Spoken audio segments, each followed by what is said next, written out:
welcome to today's council meeting. I'd like to advise those attending the meeting today that council meetings are a place of work for staff and councillors. Council is committed to meeting its responsibilities as an employer and as host of this public forum by ensuring that all present meet expectations of mutually respectful and orderly conduct. It is a condition of entry to this meeting that you cooperate with any directions or requests from the chairman or council officers. The chairman is responsible for maintaining order at council meetings. The chief executive officer is responsible for health, well-being and safety of all present. The chairman or chief executive officer may require a person to leave council premises following any behaviour that fails short of these expectations, and it is an offence to hinder or disrupt a council meeting, and public attendees are requested to register their attendance prior to entering the meeting. And just for everybody's advice, this meeting is being video recorded and going live, and these recordings are held by council by 2 years, and they will be up on the website within 5 working days. So the first item on the agenda is the attendance, and present today are all of the councils, and there are no apologies or leaves of absence. Item number 2 is confirmation of minutes of the meeting held on the 21st of October 2025, and the recommendation that minutes of council's ordinary meeting held on the 21st of October 2025, numbered 25128 to 25145, as provided to councillors, be received and confirmed as a true record of proceedings. May I please have a mover? Thank you, Councillor Allen. Seconder, Councillor Ferguson. Councillor Allen? No comments, Councillor Ferguson. Any other comments from the councillors? There being none, do you like to close? Close, thank you. I put it to the vote. All those in favour? Against? Caroline, Councillor Lana, do you support? You didn't put? Yes, thank you. So carried 9-0.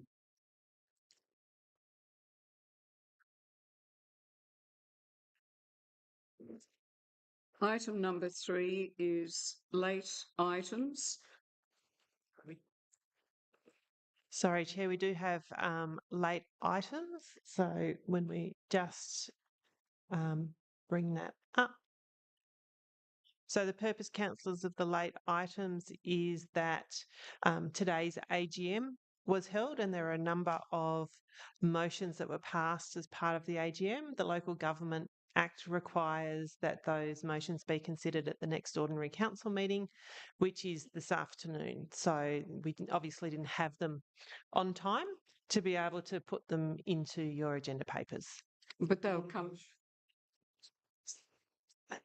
So at the moment, we're asking for a motion to accept these to be considered at today's meeting, and we need that so we need someone to move that. Councillor Lyons, and a seconder, please. Councillor Fladden, thank you.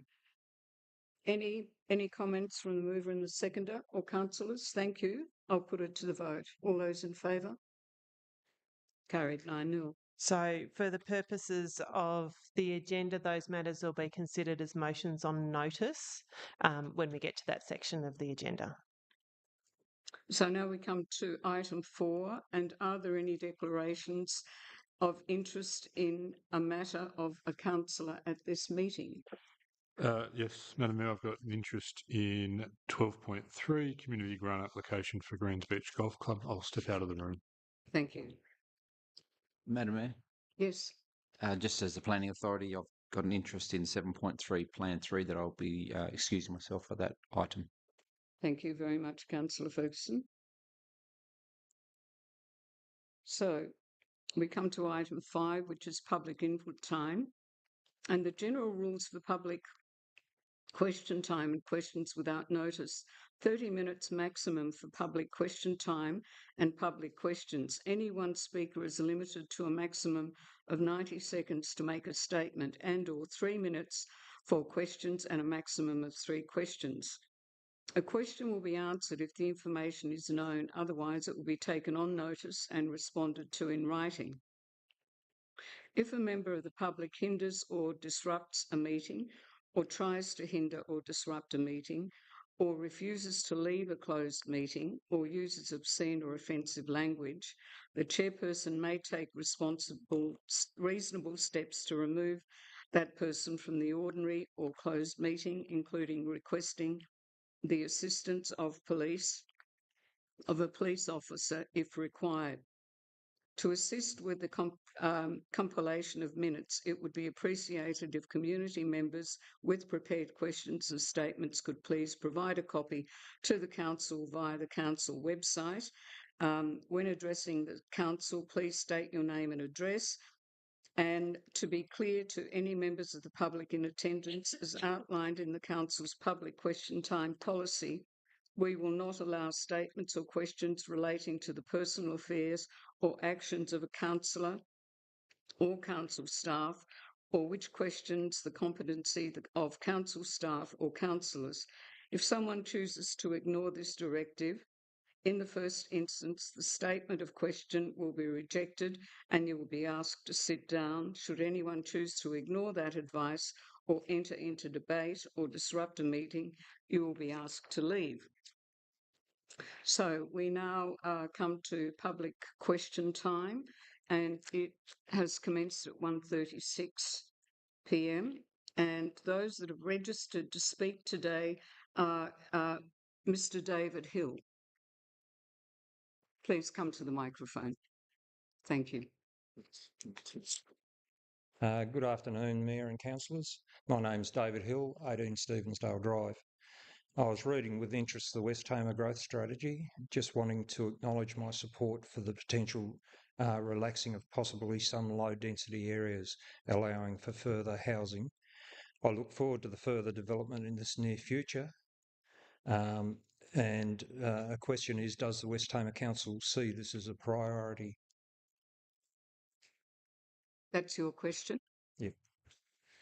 Would you like to answer that? Absolutely. We see the growth strategy is really important in terms of planning what it's going to look like for the West Tamar well into the future. And Council will be briefed on all of the feedback that has come through that. And part of that plan will be prioritising areas for potential rezoning, and that'll be something discussed by Council. But it's certainly something that Council has said is a priority in terms of getting our growth strategy right. Yeah, because we're most interested. We've approached the council several times and it just depends on what conditions are being placed on it. So, all right, thanks for your time. Thank you very much, Mr. Hill. Second person to speak is Ms. Tracy Kelly.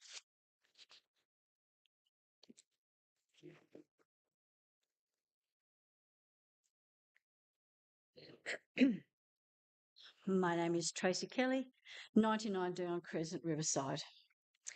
I'm here again today to continue seeking a resolution and clarity regarding the use of council insurance funds by the Mayor to cover legal expenses arising from a code of conduct complaint that I instigated.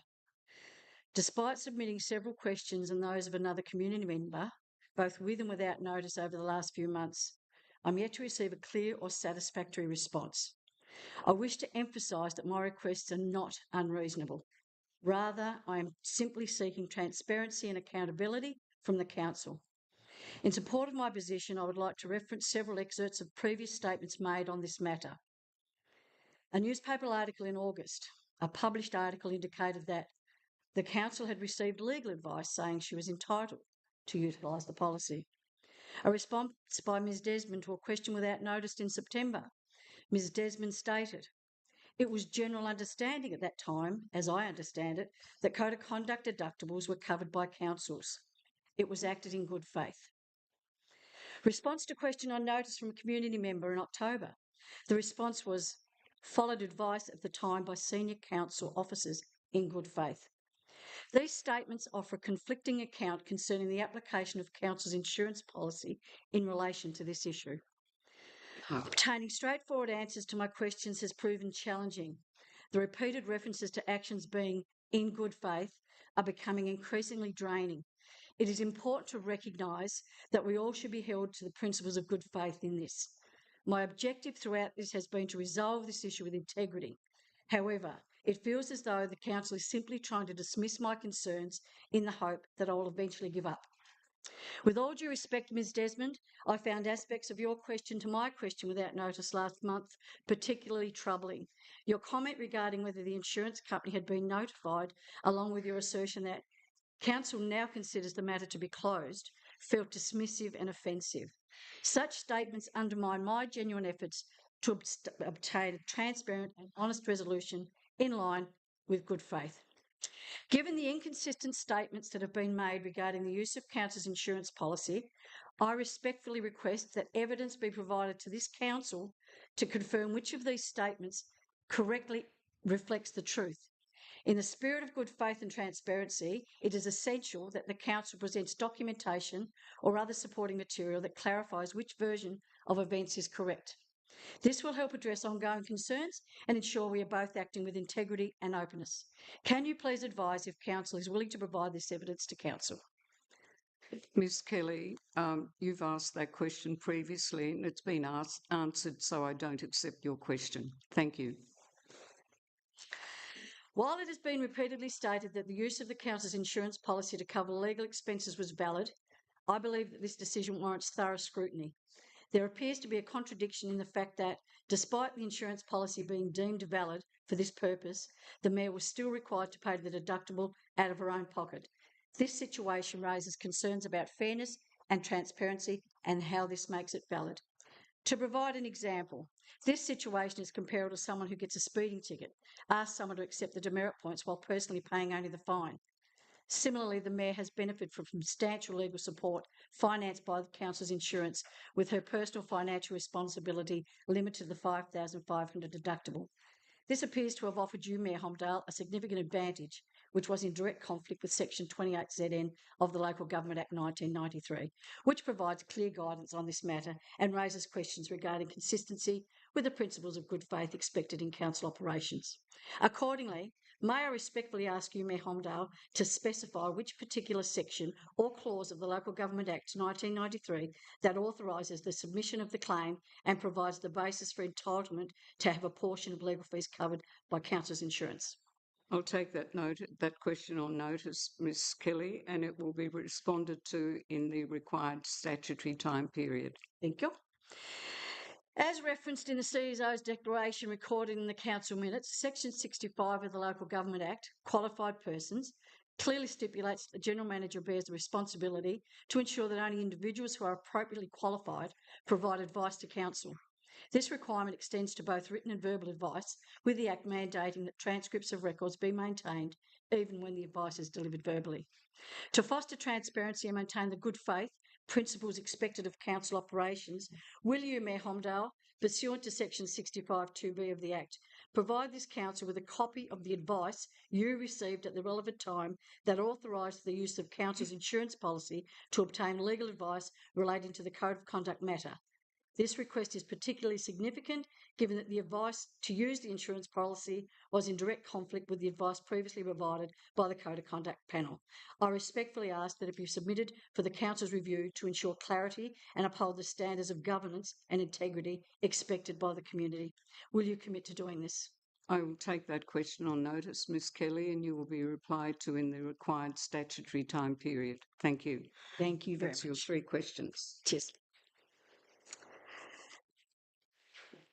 The next speaker is Jay Dorman. Oh, you don't want to speak? Okay, thank you.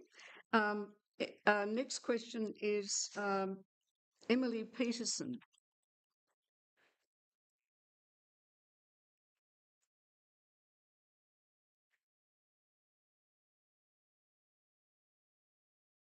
Hello, and sorry for my tardiness. I made it on time to the council chambers in Riverside, near the Riverside Pool. We are a child-friendly council. Thank you, and I appreciate your welcome. So, thank you for having me today. I had prepared a statement that I timed that went for exactly 3 minutes yesterday evening, and then I looked on Pulse Tasmania and I saw that my friend in Hobart's son couldn't go to school today because the previously safe sand at his school, she wants the remote, is now no longer, and we've got several schools closed over Tasmania today. So I have conducted a petition which I hope will be accepted by Council today and discussed at the next meeting on fluoridation in our drinking water. And my question to Council is largely, we never know when something's safe or not. A week ago, the play sand was safe, and now we know it's not. 10 years ago, which is what, if you look on Taswater's website, their water fluoridation communication to the community relies on evidence from 2016. When I first started teaching, there was a teacher who ended up having students in her class share needles, and the mistake that she made was using a textbook that was 15 years out of date, which is not very far. And what I'm asking for Council to do is sorry, I keep looking around looking for the little one, is to write to the Minister of Health and write to the Fluoridation Committee and ask them to review the evidence, because there has been a lot of evidence since the 2016 research that Taswater's got up on their website that has indicated the neurological dangers of fluoxetine in our water supply. And so that's what the petition is asking Council to, as a shareholder of Taswater, write to the Health Minister and write to the Fluoridation Committee. It's the matter of fluoridation is not a council matter, but I will get CEO Kristen Desmond to answer you the reasons why. Thank you. You want to say no? You can say. Thank you, Madam Mayor. You got to say hi, quick. What we will do, if you're okay with that, is we will have a look at your petition. We just need to make sure that it meets the requirements of the Local Government Act. So once we've done that, should it meet the requirements of the Local Government Act, it'll then come to Council at the next meeting with a Council report for discussion and or decision. That was the last one, unless there is somebody still in the audience that wishes.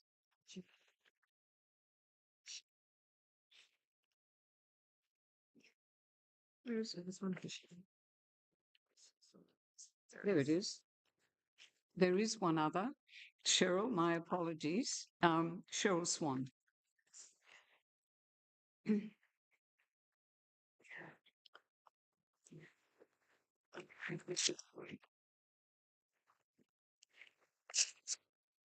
Before we begin, I wouldn't normally ask for an extension of time, but I'd like to ask today in advance because I don't want to be interrupted because I've run out of time of the 3 minutes, whatever. I'm in the middle of any crucial points that I like to make and have them not heard. So I'm asking in advance if that's possible, please. I don't anticipate that I'll use the whole time, but just in case I'm going over. Well, we'll see when we get to the time that's been allocated to you.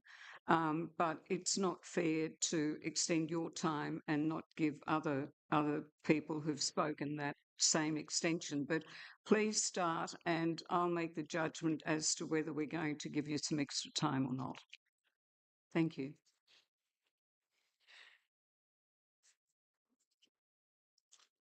So I wish to speak about development application at Paper Beach today. I found out when looking into this that for the last 6 months, objectors' representations have not been included in the agendas of this council for meetings. I confirmed that by looking up all the minutes for the last 5 meetings and the agenda for today, and there are no written objections in there. And I had a discussion with one of the councillors at this desk about that, and it was confirmed. I find that a lack of open transparency and due diligence on this council. You've been signing off on agendas and minutes as a true and accurate representation when appropriate information hasn't been supplied to the general public through your deliberations. we're receiving reports in the agendas recommending, very occasionally not, for applications to go through, but only the report writers, I'm losing my words, only the report writers' interpretations are being put into the agendas. So that's not giving a fair and equitable representation for those that wish to make objections. I don't even know if the people here that need to make those decisions today have even read my actual objection or not, or my actual, as I wrote it. I do not know. And if I hadn't raised it yesterday, would that have even happened? Or would just the report of the council staff member been rubber stamped? To begin, the application I refer to is the one for 171 Paper Beach Road. It is a 7.735 metre high shed. That's higher than this building here, much higher. And yet it's being talked about as a residential building.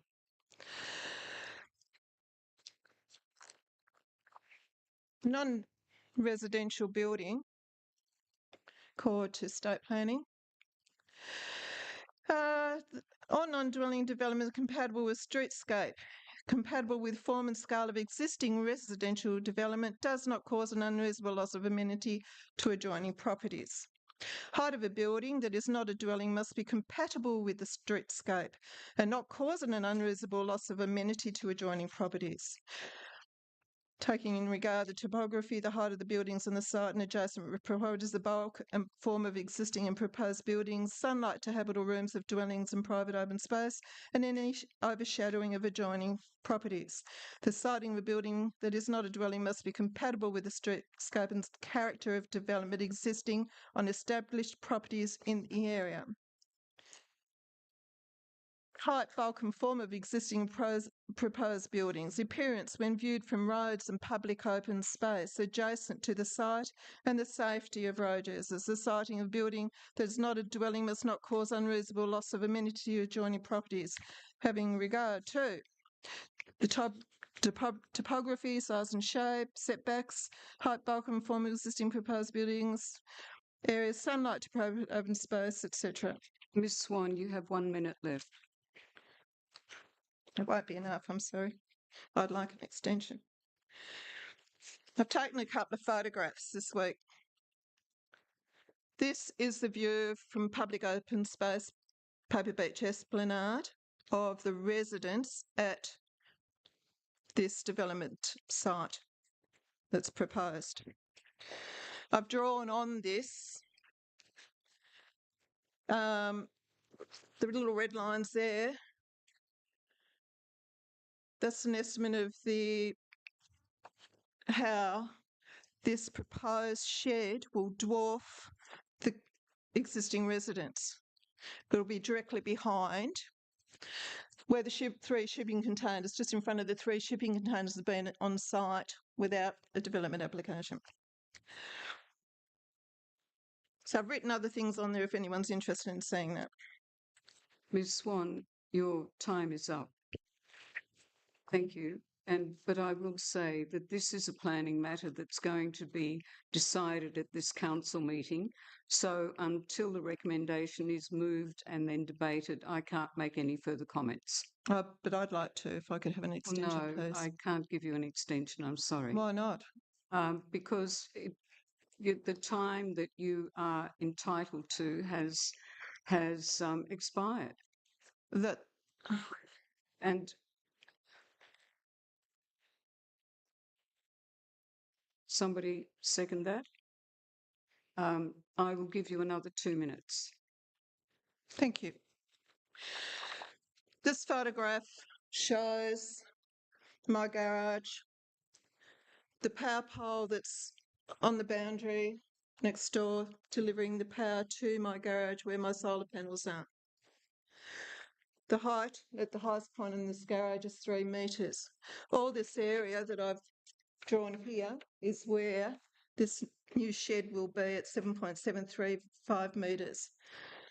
It will shade my solar panels.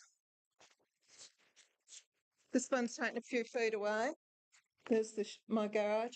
This is my vegetable garden plant growing area. That will also be shaded.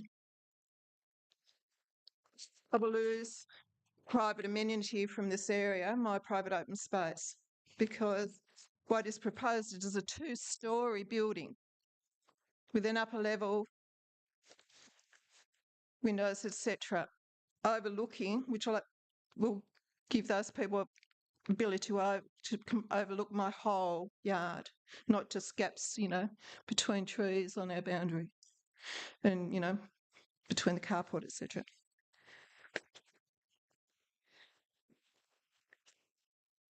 All non-dwelling development in low-density residential needs to be compatible with the streetscape, compatible with the form and scale of existing residential property, and does not cause an unreasonable loss of amenity to adjoining properties.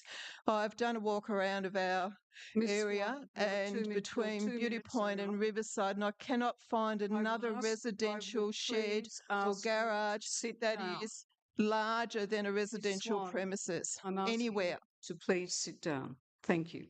The report writer has failed to address those Thank you, issues Swan. in the Please report. sit down. That is not open transparency. That's biased Please view sit by the down, report or I writer. will ask you to leave. Thank you.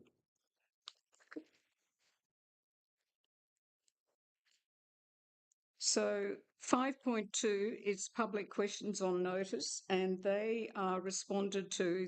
Both the letters to council and the responses are found on pages 89 to 118 of the council agenda.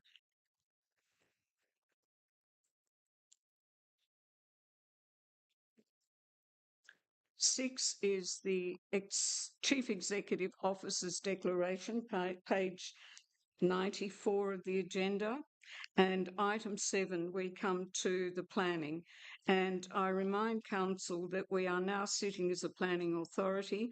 Each council acts as the planning authority for their municipality.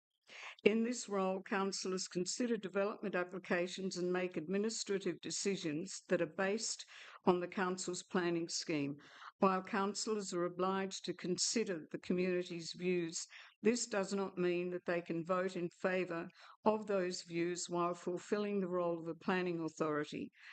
Councillors must make planning decisions based on whether a planning application is consistent with the local government planning scheme, even if members of the community object to the planning proposal. And item 7.1 of the first planning matter to be discussed is a residential outbuilding at 171 Paper Beach Road.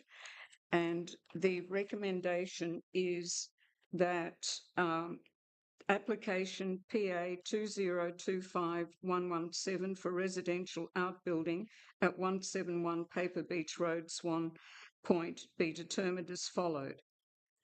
The requested variations comply with the relevant performance criteria and be supported. Matters raised by the representor have been considered but do not alter the assessment against the scheme or the recommendation, and that the application for residential outbuilding by plans to build for land at 171 Paper Beach Road, lot number 1, on plan number 111341, be approved, subject to the conditions that are outlined from pages 102 to pages 118 of this agenda. May I please have a mover for that recommendation? Thank you, Councillor Manticas, and a seconder, please. Thank you, Councillor Ferguson. Councillor Manticas. Thank you, Madam Mayor, and I thank the gallery for their contribution during question time. Sitting down, putting our planning authority hat on, I've got to look at it against the planning scheme. there's only one discretion that can be considered from a planning authority, and that is the fact that they're proposing a minor extension to the gravel driveway. I think it's important to note that if in this proposal the applicant was going to seal that small section, it would automatically be passed, meeting all of the acceptable solutions under the planning scheme. I have all of the information in front of me, including the planning assessor's reports, including all of the representations that have come through. It's not a matter of rubber stamping. It's about how do we assess an application based on the discretion which brings it before us as a council today, sitting as a planning authority. Whilst I acknowledge and understand sometimes there's great angst within the community of seeing further development or change, it's also a fundamental right of a landowner to develop their property in accordance with the government planning scheme that is in effect. This meets 99.9% of that planning scheme with regards, or with the exception of one minor discretion, which is a gravel driveway. All of the properties along, the majority of the properties along Paper Beach Road currently enjoy the benefit of gravel driveways. And I think what is proposed meets the performance criteria. I might not necessarily be the one, if I own the land, to put up such a large garage, but that's the right of the landowner to choose what they do with their property and how they choose to do it. The height was raised in the representations with regards to scale and bulk, but unfortunately that's not something that this council as a planning authority can assess against, because it meets the acceptable solution under the Tasmanian planning scheme. If councillors or members of the public take a differing view with how that legislation should be put forward, it's about changing that legislation. We can't override as a planning authority the legislation that is in place and the applications that are brought before council. I think it's also important to note, just responding to some of the commentary today, we don't rubber stamp anything. It was only a couple of months ago that this council as a planning authority went against the advice of the planners at the time. We look at each application as it comes through before council.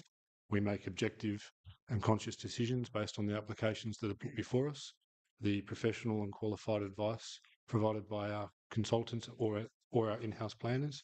We take advice from the road authority or the stormwater authority with regards to drainage and compliance issues.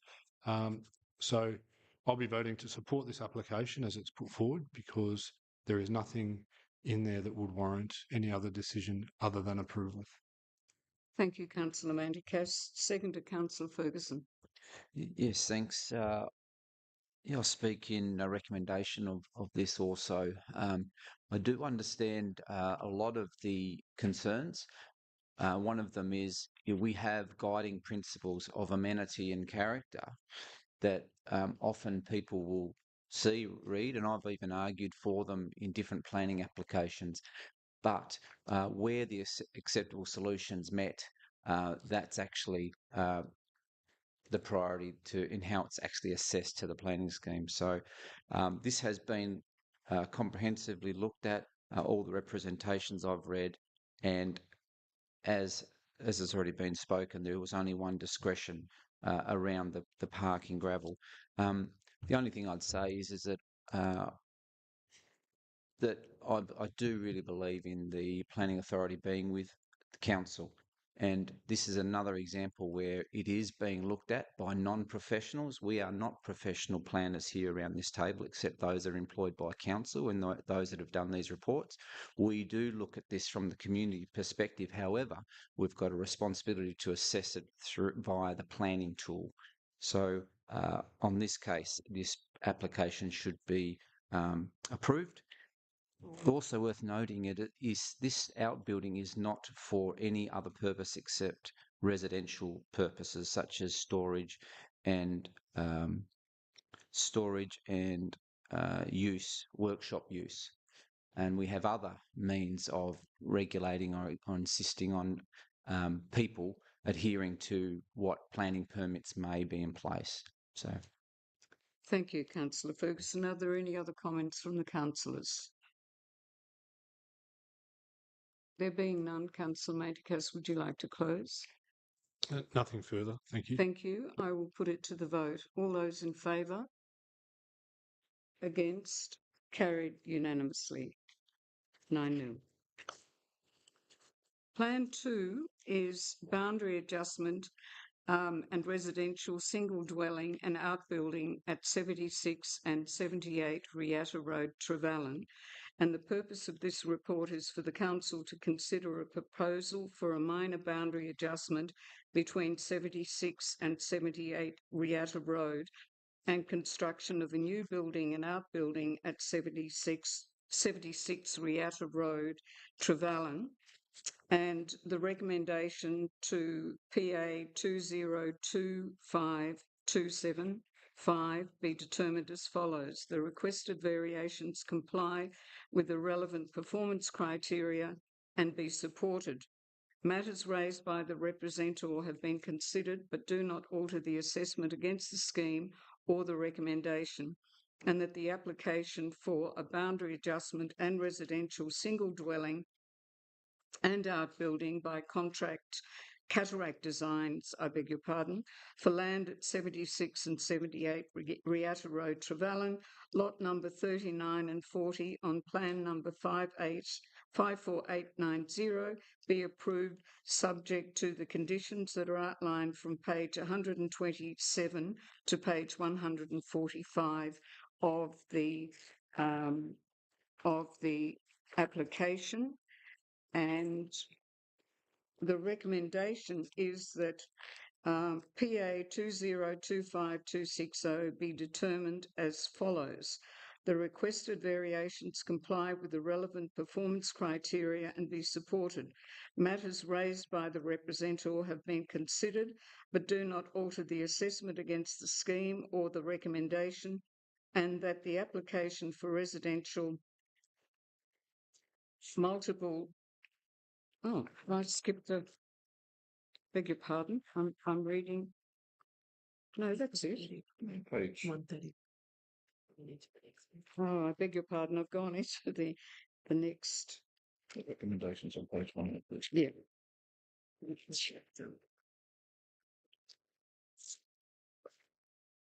Right. The recommendation is that. Next page back. Oh, there it is. I've got it marked. I went right past the marker. I do beg your pardon. So that application 202527.5 be determined as follows. The requested variations comply with the relevant performance criteria and be supported. Matters raised by the representative have been considered but do not alter the assessment against the scheme or the recommendation, and that the application for boundary adjustment and residential single dwelling and outbuilding by Cataract Designs for land at 76 and 78 Riata Road, Trevelyan, lot number 39 and 40 on plan number 54890 be approved, subject to the conditions outlined on pages 127 to pages 145 of this council agenda. Will somebody please move that recommendation?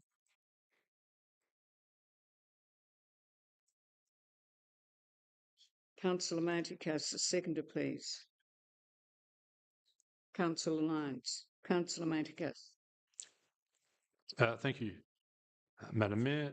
This is currently 2 blocks of land owned by the same person doing a slight boundary adjustment so that they can then propose a development of a house with a garage. Yet again, there is a discretion that is triggered, and that's a slight protruding over the building envelope. There are a number of performance criteria, things to consider whenever a building is proposed outside of the building envelope, with regards to reduction in sunlight, overshadowing, and visual impacts caused by the apparent scale or bulk of proportions. When I've sat down and I've assessed this, and there's a lot of information, a lot of sun studies, a lot of cross sections and elevations. The fact remains is that obviously the representative in this particular instance is the neighbour on the other side. It's currently a vacant block. they're worried about their view or their visual amenity being taken away, but it can't be at the applicant's detriment. The applicant is allowed to propose and build a house on his property. We're talking about a very minor protrusion of the building envelope that I'd consider negligible.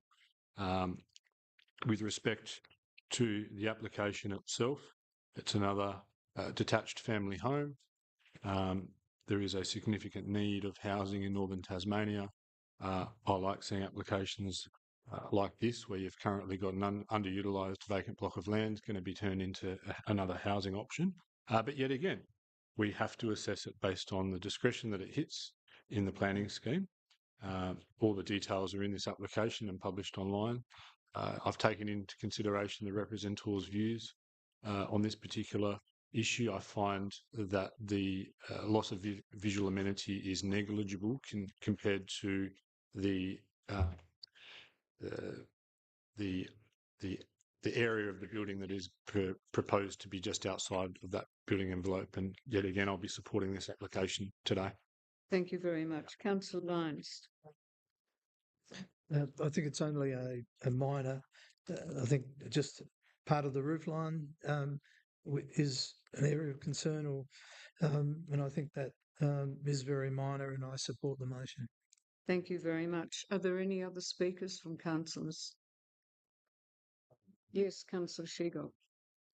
Thanks, Madam Mayor. This is unlike the previous application we've just dealt with, because this elicits a performance criteria because of the encroachment of the building envelope. So on page 122, and I'm sorry for those councillors that are on there, the proposed dwelling complies with acceptable solution A as less than 9 metres of length is located with 1.5 metres of the eastern boundary. Could I ask the planner, please, what is it, 8.5 metres or 8.75 metres? What's the length of the encroachment over the building envelope?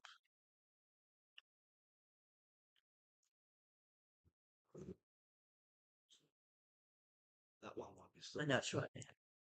So in this case, the dwelling does comply with the setback requirements. It is the building envelope is basically a calculation of the distance from the side boundary at a 45-degree angle from a 0.3 metres above ground level, and then it kind of tapers away from the side boundary. So the encroachment into the building envelope is not necessarily a setback encroachment as much as it is a building height encroachment at that particular point, 3 metres from the side boundary. I understand that, but you've said it's less than 9 metres of length is located within 1.5 metres of the eastern side. For you to be able to say that it's less than 9 metres, you have to be able to tell us how long it actually is. Yep, just one sec. Sorry, that may have sounded a little bit passive-aggressive. I do apologise. I'm just looking at the floor plan now. Without adding it up, it looks to be 8 metres and some, 1.8 to 3.8. It looks to be just under 8 metres. So that's my point. So by saying it reaches because it's less than 9, it's actually 8, which is quite a significant amount of encroachment. Because if you look at the diagram on page 122, that little red triangle to the naked eye doesn't look very much. But then when you go to page 139 and you see the red diagram at the bottom left-hand side of the page, it does actually indicate that the encroachment into the outside the building envelope is quite significant, and you've just indicated that it's actually 8 metres or thereabouts. And as a result of that encroachment, the overshadowing, which the diagrams are on page 124, I know that is the winter solstice, but you look at the bottom shadowing on the bottom right-hand side, and nearly 2/3 of that person's residence on the right-hand side is actually covered in shadow. Now, I know it's the middle of winter, but I mean, we all enjoy a little bit of sun at the best of times, and winter's probably the best time that you want to enjoy a little bit of summer. That's a big block, and I think that there's a possibility that with a bit of manoeuvring of this particular residence, that some of this could actually be avoided. And I would suggest that that's quite an extensive loss of amenity to that neighbour, and even possibly the neighbour on the other side. And I think that the extent of the encroachment wasn't hidden for any particular purpose. I'm not suggesting it was, but the true length and encroachment and overshadowing, I think, in my opinion, does not satisfy the performance criteria on this case. Thank you. Thank you, Councillor Shegog. Are there any other questions?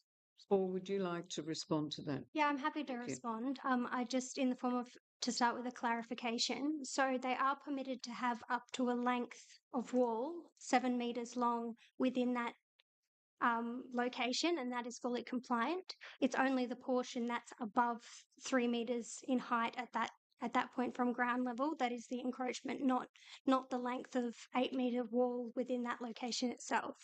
So it's just basically the roof overhang at that point.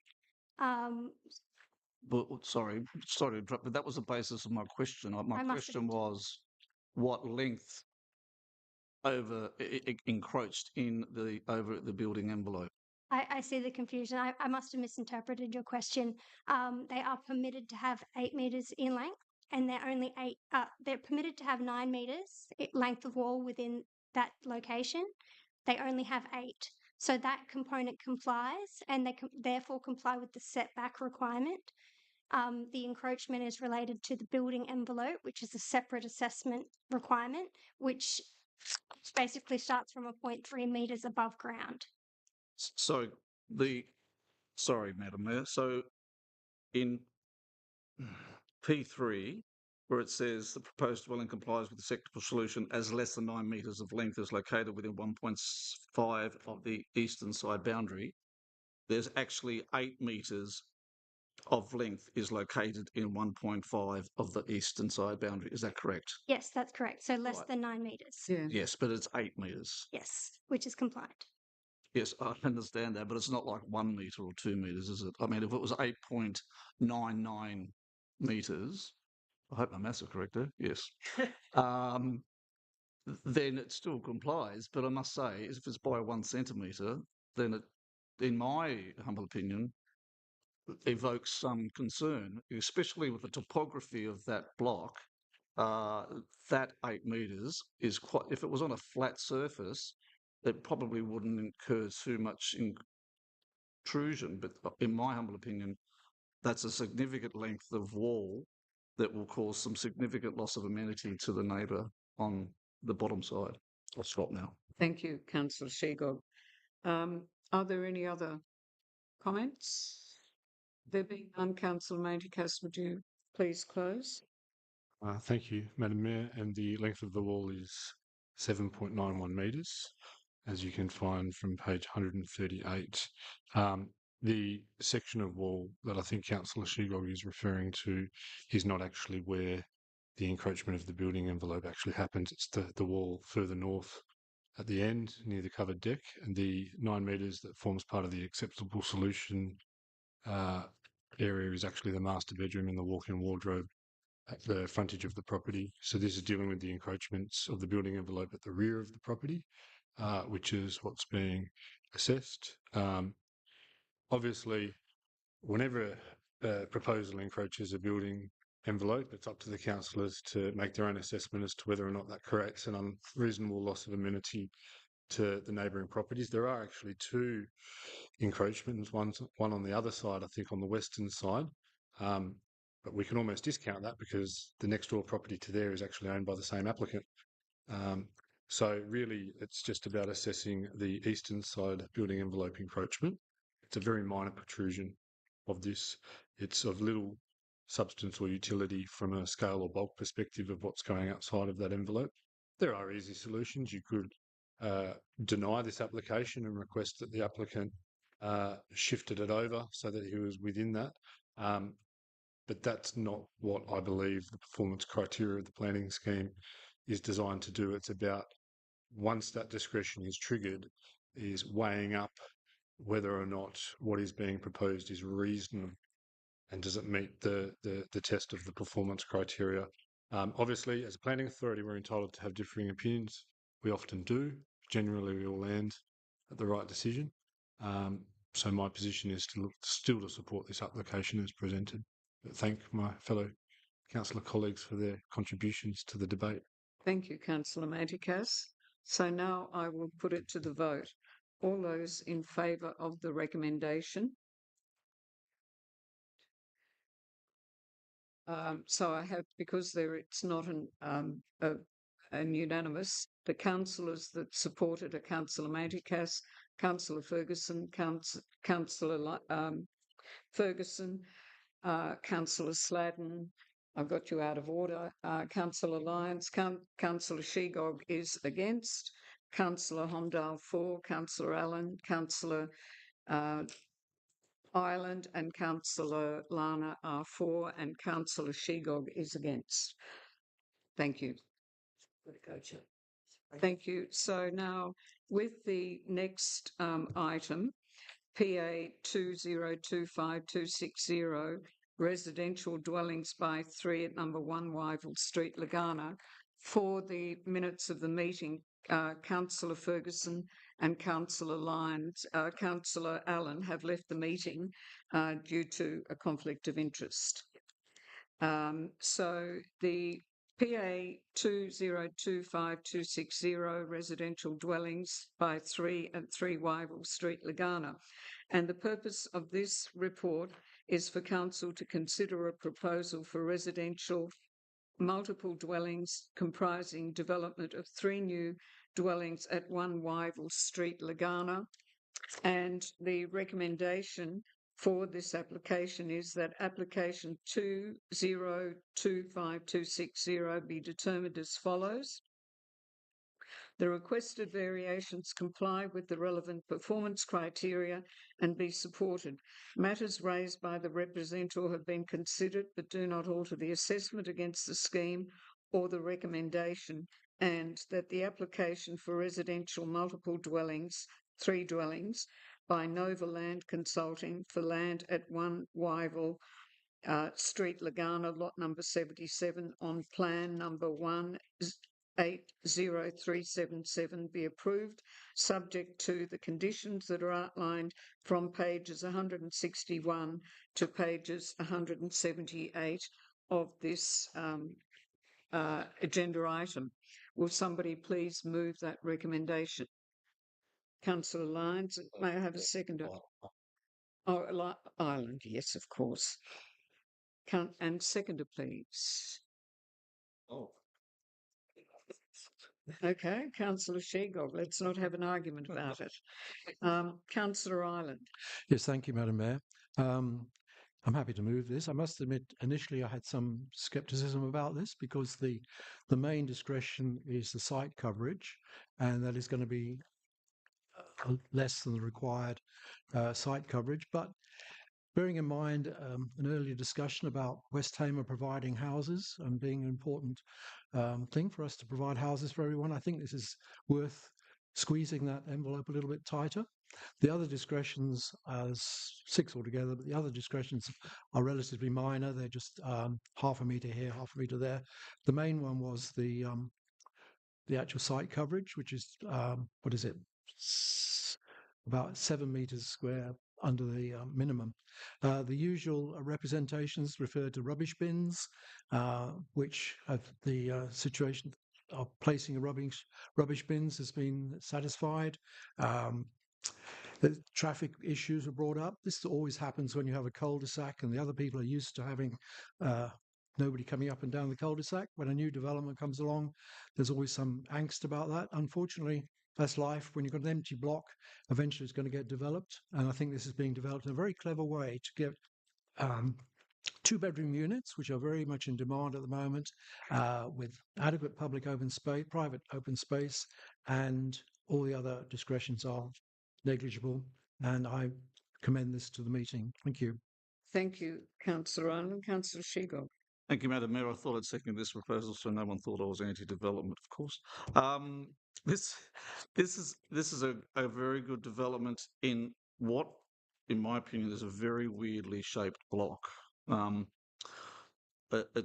Especially with a little kink in the southwestern side. So I commend the developers of this block in the respect that they've squeezed 3 dwellings into a really oddly shaped block.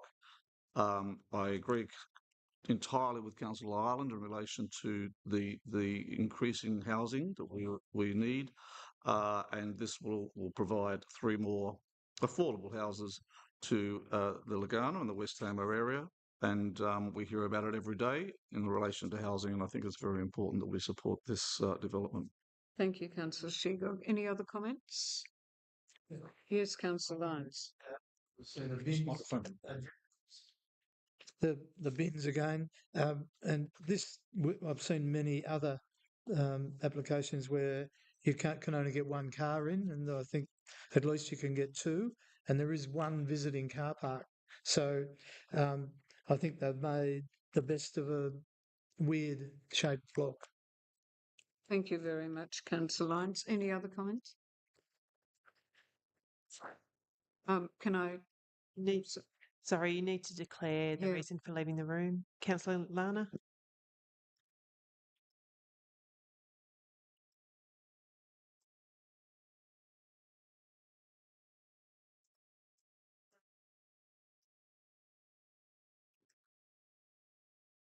It's a new one. So, if there are no other speakers, Councillor Ireland, Well, will you please close? with a few people left, I'll talk to them. Yes, quality, yes. Look, this is going to be 3 affordable houses, and they've done a very clever development. I think it's a great idea. Thank you. Thank you very much. And I think I agree with all the comments that have been made as well. So now I'll put it to the vote. All those in favour? So I'll have, again, for minute purposes, for the application, Councillor Sladden, Councillor Manticas, Councillor Lyons, Councillor Shegog, Councillor Homdale, Councillor Ireland, and absent because of conflict of interest, Councillor Ferguson and Councillor Allen, and a late withdrawal from this meeting by Councillor Lana. Thank you very much. Can I just make a point, Madam Mayor? This is exactly an example of what we've been talking about with the local government amendments potential, that we've lost 3 councillors to a motion. And if we'd had 7, that'd be left. They would left with 4 councillors to make a decision. So yes. I just thought this is the most I've seen leave a room. Yes, yes, you make an interesting point. Thank you. So the other councillors can come in now, and that concludes the planning items. So now we sit as councillors for the remainder of the meeting, and item number 8 is from the Office of the Chief Executive Officer and its council workshops held in October and November. And will somebody please move the recommendation that Council receives the report on council workshops held on the 21st of October 25 and the 4th of November 25. May I please have a mover? We're on page 182 is the recommendation. Yes, Councillor Ireland? Councillor Lyons. Oh, Councillor Lyons moved, and seconder, please. Councillor Sladden first. Thank you. Councillor Lyons. Comment on it.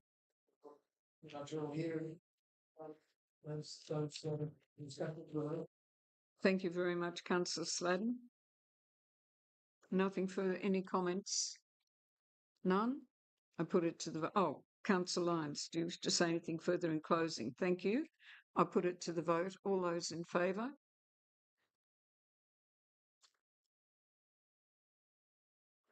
Yes.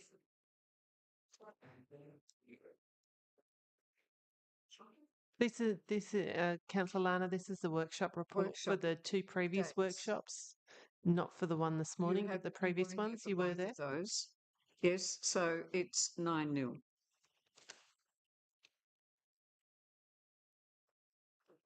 Item C2, Council meeting dates for 2026. This report provides Council with a proposed schedule of ordinary Council meetings and Council workshops for 2026 for its consideration, noting and endorsement.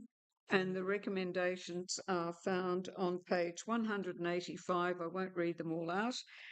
May I please have a mover? Councillor Lyons, a seconder, please. Councillor Ferguson, Councillor Lyons. It just fits our normal program and formalise it so that it can be passed on to the authorities. Thank you. Councillor Ferguson. Nothing further, thank you. Any other comments from councillors? Yeah. Yes, Councillor Manticas and then Councillor Sladen. Yeah, thank you, Mayor. And for those that are interested, Council needs to adopt its council meeting dates and get them published each year. The Local Government Act says that the absolute majority of councillors must endorse if we're going to have a council meeting before 5 o'clock on a particular day. And I think it's important to note that over the years, we've actually tried really hard to engage with the community by holding council meetings not only here at Riverside, but up at Exeter as well. And the reality is we just struggle to get the community engaged when we're rotating, and so this is good. It cements it. It gives people clarity on the dates. I'm not of the opinion that having it at any other time would be beneficial. It may be for some that choose to work, but I think for the majority of council staff, it fits well within their working environment. It fits well the councillors, who often have quite long and lengthy workshops prior to the council meetings starting as well. So yeah, fully endorse the schedule for next year. And yeah, as I think Councillor Ferguson had just murmured, we might not all be around the table with some of the amendments planned for next year if we're going to see reductions in numbers. So, Councillor Ferguson, thank you, Councillor Manticas. Councillor Ferguson. Nothing further? Yes, Councillor Sladen. I just wanted to comment firstly to thank the CEO and team for putting these dates together, and also I wanted to acknowledge that the first workshop of the year is being scheduled for not the first Tuesday of the month, but the second Tuesday of the month, and this allows our team to be able to get the work done rather than rush into the year after their well-deserved Christmas, New Year break. They don't have to go straight into a workshop on the 6th of January. They get an extra week's grace, and I think that's well-deserved for all the hard work that they've been doing. So just to note that date change just for the month of January. Thank you very much, Councillor Sladen. Any other comments? There being none, I would agree with Councillor Manticas. This council, we have really tried every possible way to engage with our community, and we even tried for a couple of months evening meetings because they say they are the most democratic.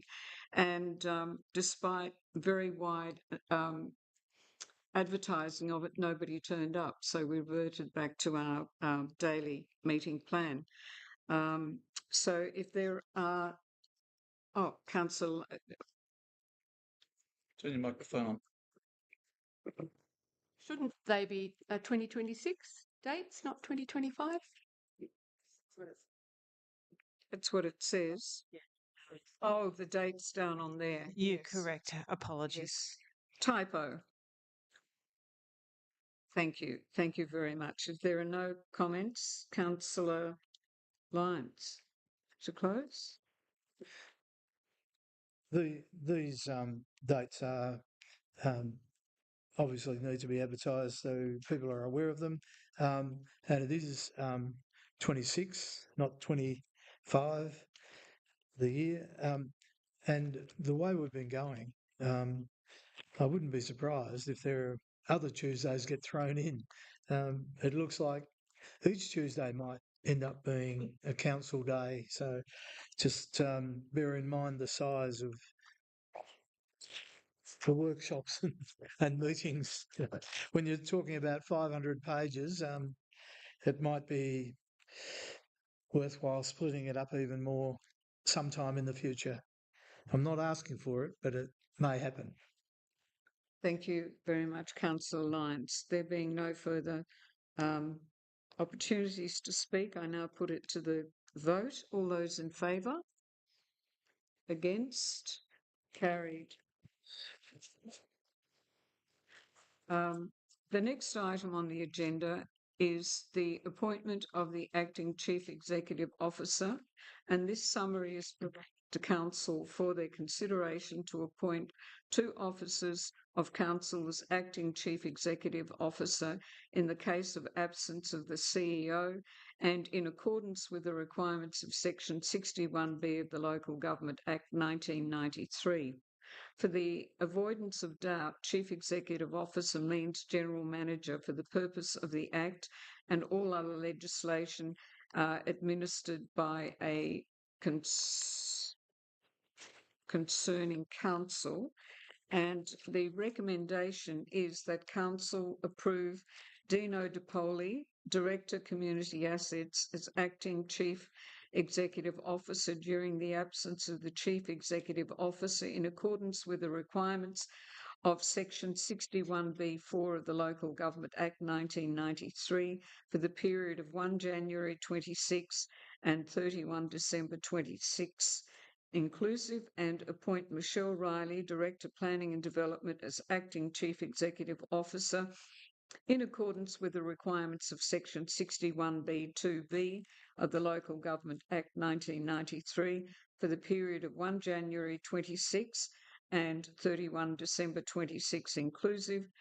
That is, if the Chief Executive Officer is absent, and Dino DePoli, Director of Community Assets, being the person appointed under Section 61B(4) of the Local Government Act 1993 is absent from duty or otherwise unavailable or unable to act in the office of Chief Executive Officer. So may I please have a mover for that? Councillor Lyons, may I have Councillor Sladden? Thank you. Councillor Lyons. This is really just formalising for next year what we decided some time ago, and I think it's valid to rotate the positions, not only for those people to have experience, but it's important, I think, from a security point of view, to rotate the jobs when people are away, so that a different person has a different perspective on those jobs. And I wish these people acting sort of as chief executive, it adds to their career and is of benefit to the council. Thank you, Councillor Lyons. Councillor Sladden. Yeah, thank you, Madam Mayor. Look, I see this as both strengthening for the council team, and also individual development for those on the executive management team as well. It gives us the opportunity to have various people sit in the CEO's chair, which then frees her up to go and do things, but also builds strength in our team as far as corporate knowledge and decision-making capabilities as well. And as councillors, we also get to learn to deal with different people on our management team. So we gave Michelle Riley the baptism of fire last year on her first CEO foray, but I'm sure we'll be much kinder to Dino when he manages to take the seat for the first time. So thank you, Michelle, for your service, and welcome, Dino. We look forward to having you soon. Councillor Ferguson. I think it's just worth making comment that this is a really good signal to send to the sector as well. That our council's being led from our chief executive is someone that is actually building that capability in the team. And as we are working towards becoming a preferred employer, I think this is a great positive message to send out to the sector, that when you come and you work for this council, you will be developed and you'll have opportunities. So I commend it. Thank you. Any other comments? Yes, Councillor Maticas. Thank you. And with Dino, Michelle and Kristen all sort of sharing this role, we might have to institute some rural protocols, no carpooling altogether, different flights, so that we can make sure that there's always one of you available in the event of an unfortunate accident as well. So something just to consider, but touch wood, hope it doesn't happen. After those light-hearted comments, I can only endorse everything that the councillors that have spoken to this have said. We're very fortunate in the quality of the executive team that we have at this council. And if any unforeseen circumstances did happen, the two people that have been nominated, I think, could do it standing on their head.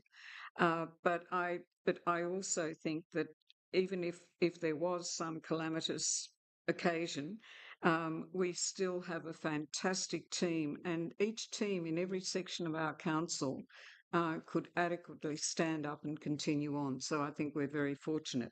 So without further ado, I'll ask Councillor Lyons to close. Nothing further? I will put it to the vote. All those in favour? Against? Carried 9-0. CEO 4, the first quarter performance report, July to September 2025.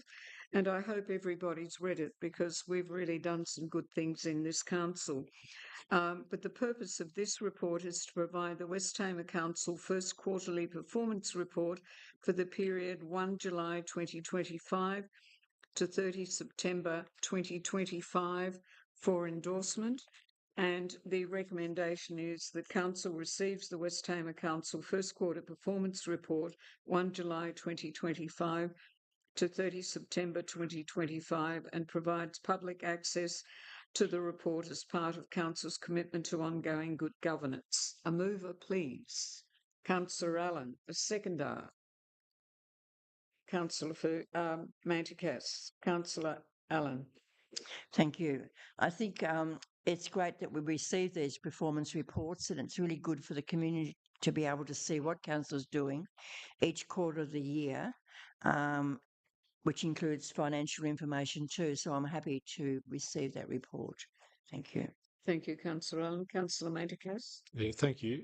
Without going into the report in great detail, because we're obviously tabling it today and it's available for community, but just want to stop for a second and acknowledge the hard work of our CEO. If you look at the meeting schedule that she's been able to commit to in July, August and September, it is beyond astonishing that she's still able to run this council so well.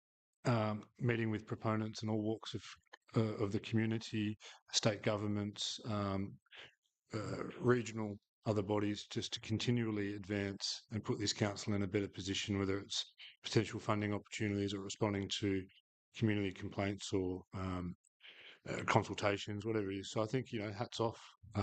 It's a really good report if people want to read it. Good. But yeah, just happy to second it. Yeah. Thank you. I agree with you before I go to any other comments.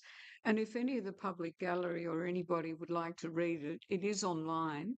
And it really is a good report because it tells you absolutely everything that this council has done in the last 3 months. So it'll answer a lot of your questions as well. Are there any other comments? Yes, Councillor Lyons.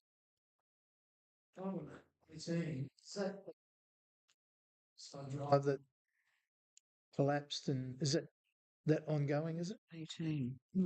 31 to 71 Riverside Drive? Item 18 in the list. Yeah, Capital Works on page 214. Dino.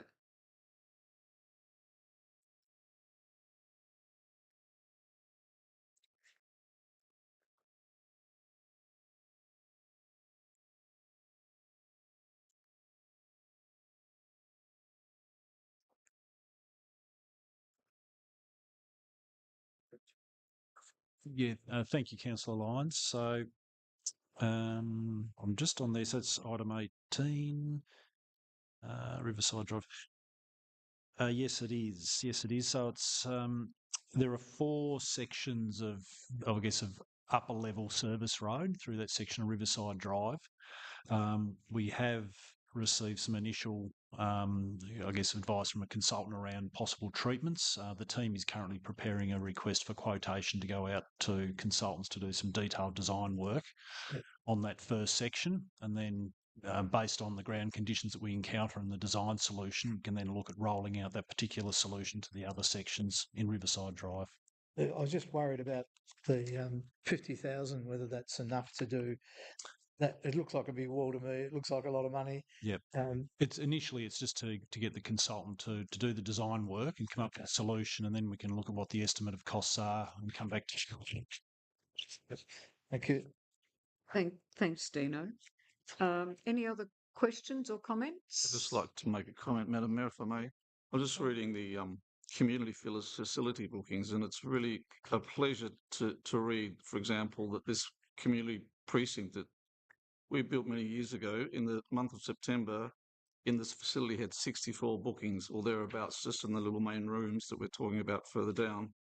And the Windsor Community Recreation Precinct had over 167 groups in September using the facilities. Lagana Hall 47, which is quite amazing for a hall that sort of we think sort of out of the way and quite old and underutilised. And the Exeter Community Hub 31, so you could relate to sort of one group per day. I know that sometimes they overlap. So it's fantastic to see the facilities being used. That's because they're in great condition and well looked after by our staff. I looked on the next page in relation to the social media or Facebook, and I think that was just in relation to the Bigginsville Mine and Heritage Centre. And I wonder if there's any way that Simon could report on how much the West Tamar Facebook page also gets in relation to posts and followers and responses. We can certainly look at updating that into the next quarterly report. So one thing I note is that we are continuously improving what we're reporting, as you can see with some of the new and improved reporting that's occurred this quarter. So absolutely, we can look at reporting that same information around our social media reach. That'd be great.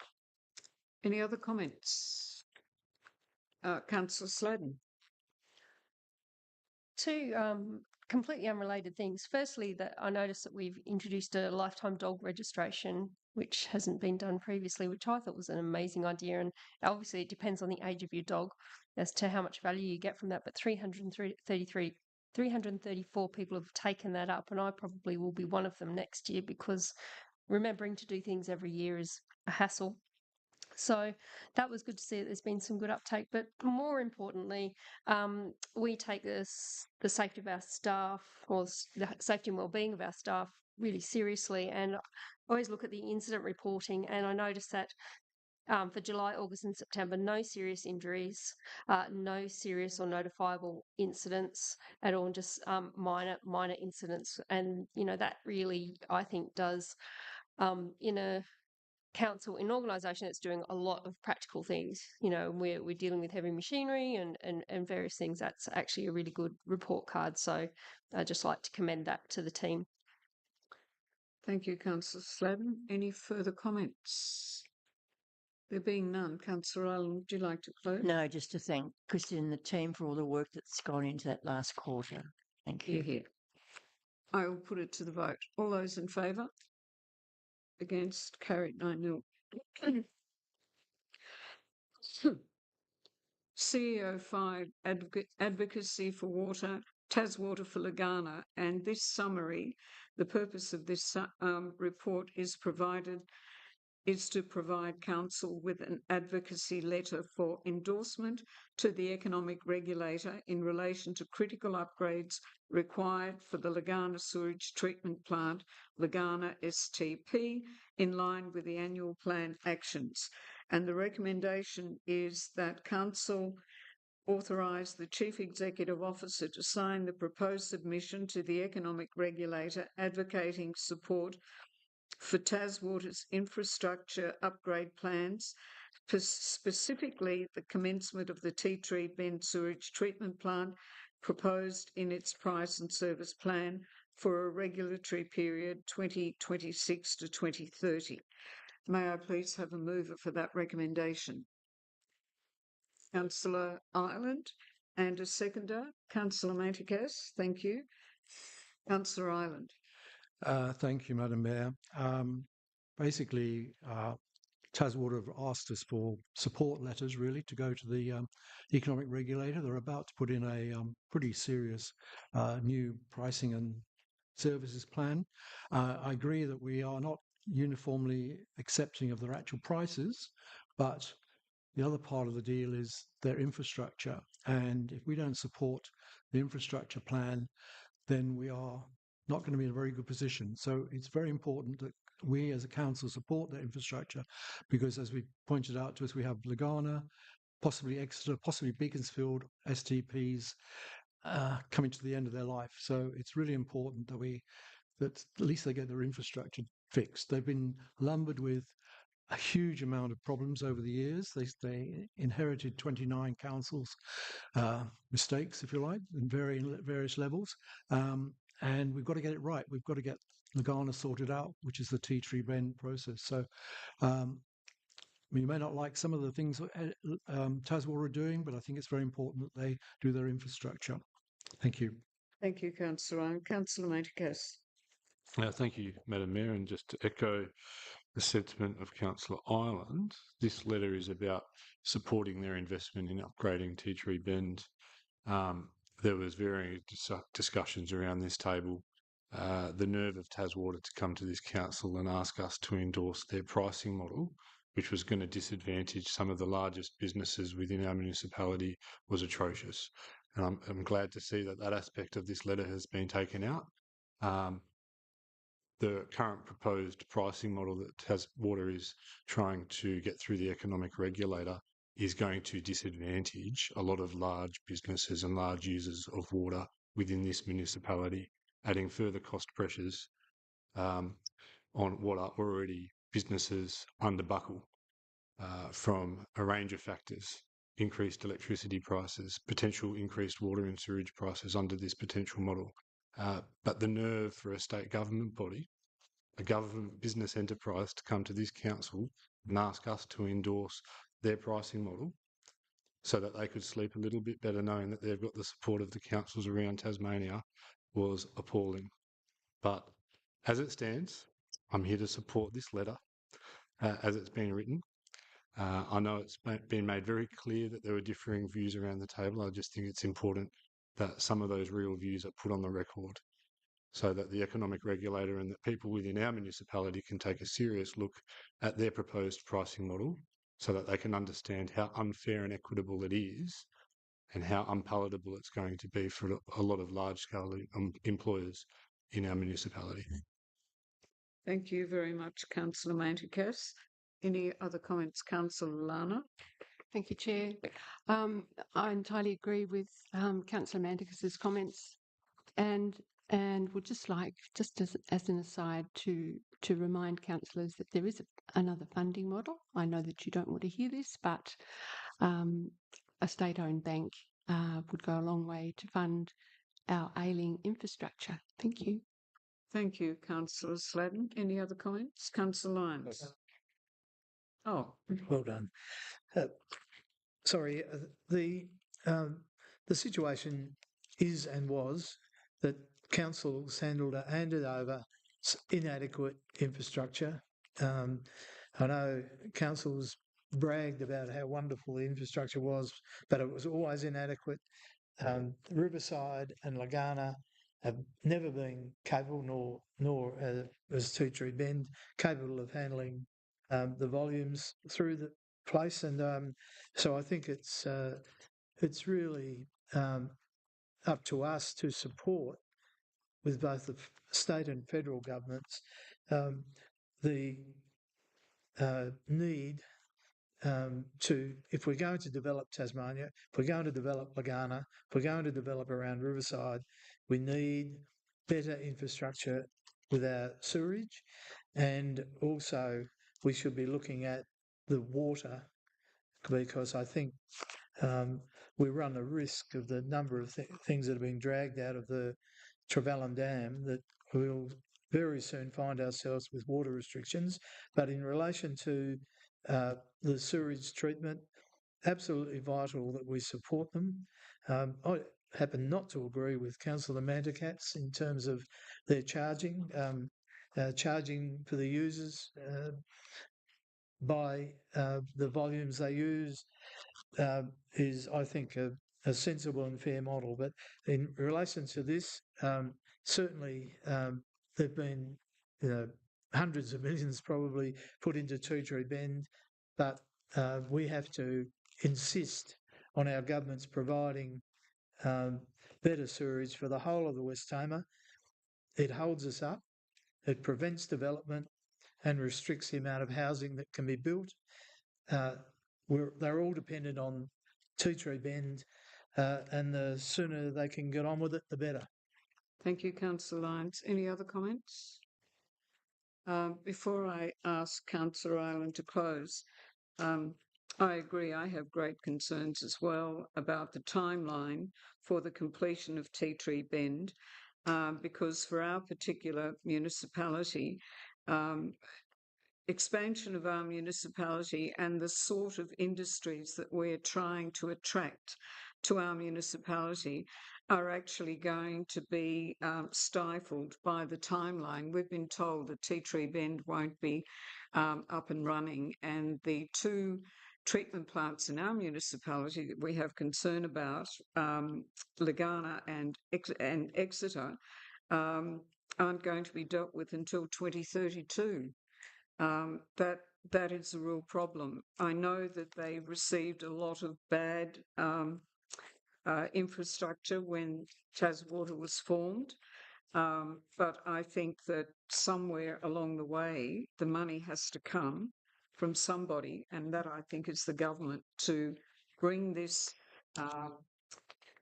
upgrade of Tea Tree Bend forward, because it really is impacting certainly on our municipality, and I'm sure that other municipalities could speak the same way. Councillor. Sorry, I know I've spoken, but we shouldn't forget Riverside, because Riverside is inadequate, and it really doesn't supply, well, it doesn't sort out the sewerage problem with Riverside and part of Trevellyn. No, the reason why I raised those two is because we know that Legana is actually performing at 100%, 150% capacity, and Exeter is 100% capacity. So that was why I singled out those. But without further ado, Councillor Ireland, would you like to close? Nothing further, thank you. Nothing? Thank you. I'll put it to the vote. All those in favour? Carried 9-0. Okay. The next item is we come to governance, and governance 1, council meeting engagement policy. And the purpose of this report is to seek council approval of the new council meeting engagement policy and the rescinding of council's existing public question time policy, which this new policy is intended to replace. And the recommendation found on page 239 is that the council rescinds the existing WTHRM 51.00 public question time policy, minute 12723. 2, it adopts the new council meeting engagement policy as presented, effective from November 2025, allocates a new policy number of 73.00, updates the version number to 1.00, and approves a review date of November 2026. And the background and the policy itself is from pages 241 to 249. Will somebody please move that recommendation? Councillor Lyons and Councillor Sladden.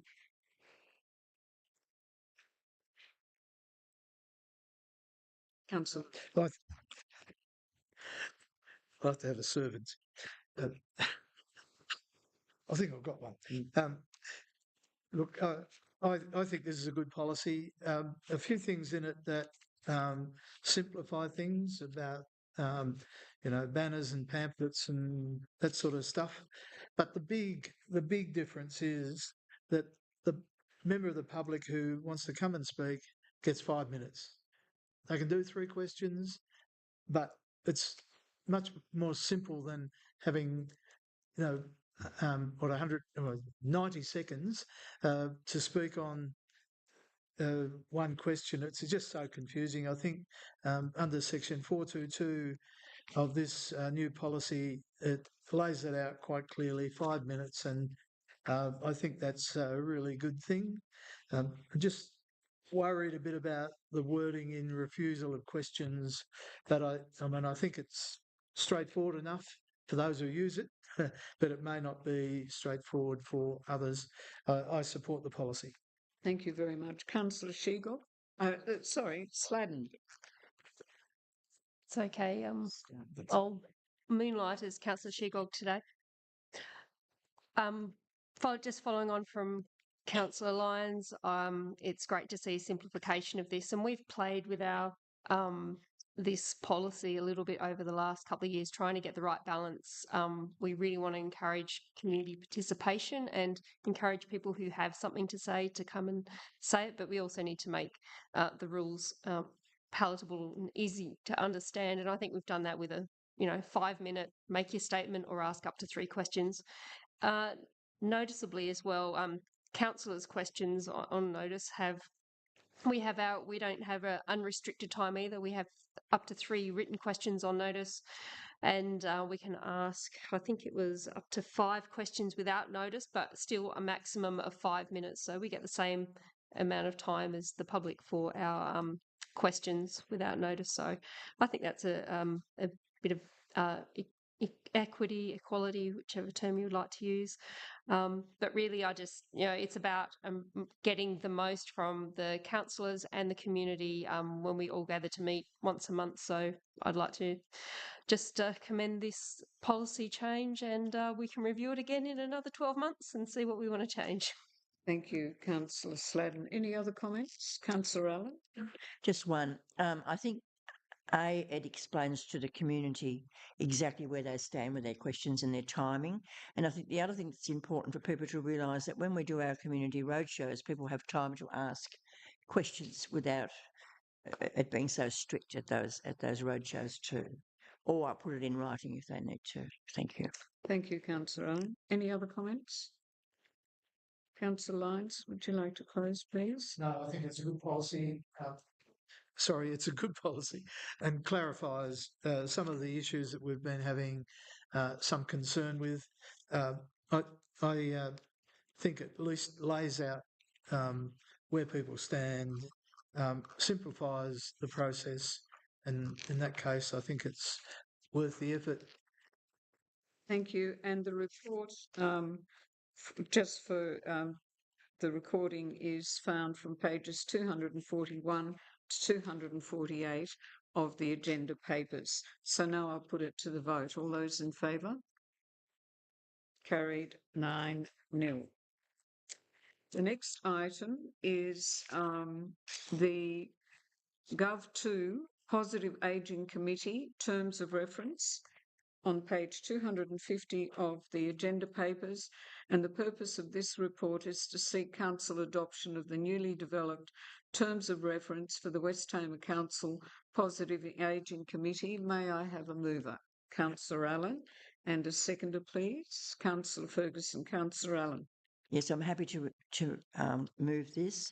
So the whole purpose of the Positive Ageing Committee is to implement and review councillors' views on positive ageing, identify any issues in the community that are not being addressed, and promote ageing in our community. So I'm happy to approve this. Thank you, Councillor Allen.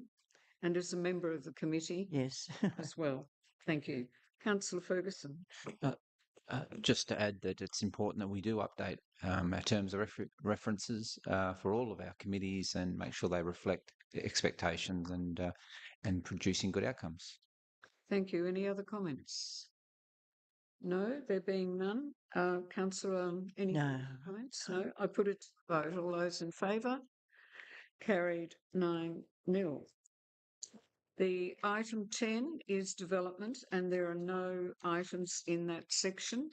Then we go to corporate on page 256 and the capital works project budget variations. And the purpose of this item is to report to council on capital works project budget variations approved under delegation by the Chief Executive Officer. And the recommendation is the Council receives this report under the Local Government Act 1993, Section 82(7), noting the capital works project budget adjustments approved under delegation by the Chief Executive Officer. May I please have a mover for that recommendation? Councillor Matikas, and a seconder, please. Councillor Shigog. Thank you. Councillor Matikas. Thank you, Madam Mayor. And look, I urge other councillors to obviously support this. This motion's before us as a result of us spending significantly less upgrading the CCTV equipment than what we budgeted. So it's a real positive that we had a surplus on that particular item. And as a result, we are looking to transfer the balance of that into another capital works item, which is the CCTV and security lighting upgrade here at the Windsor Community Precinct. So this is literally just about taking money from one capital item that's been unspent, allocating it into another. Simple formality. I don't need to go beyond that. Thank you very much, Councillor Mandikas. Councillor Shigog. Not much more to add other than it's great that the security at Windsor is now going to be improved or upgraded to a higher level due to the savings from the Beaconsfield Mine and Heritage Centre. And it's probably worth noting at this stage, I'm actually quite proud of our community that we don't have really many problems, touch wood, down around this place.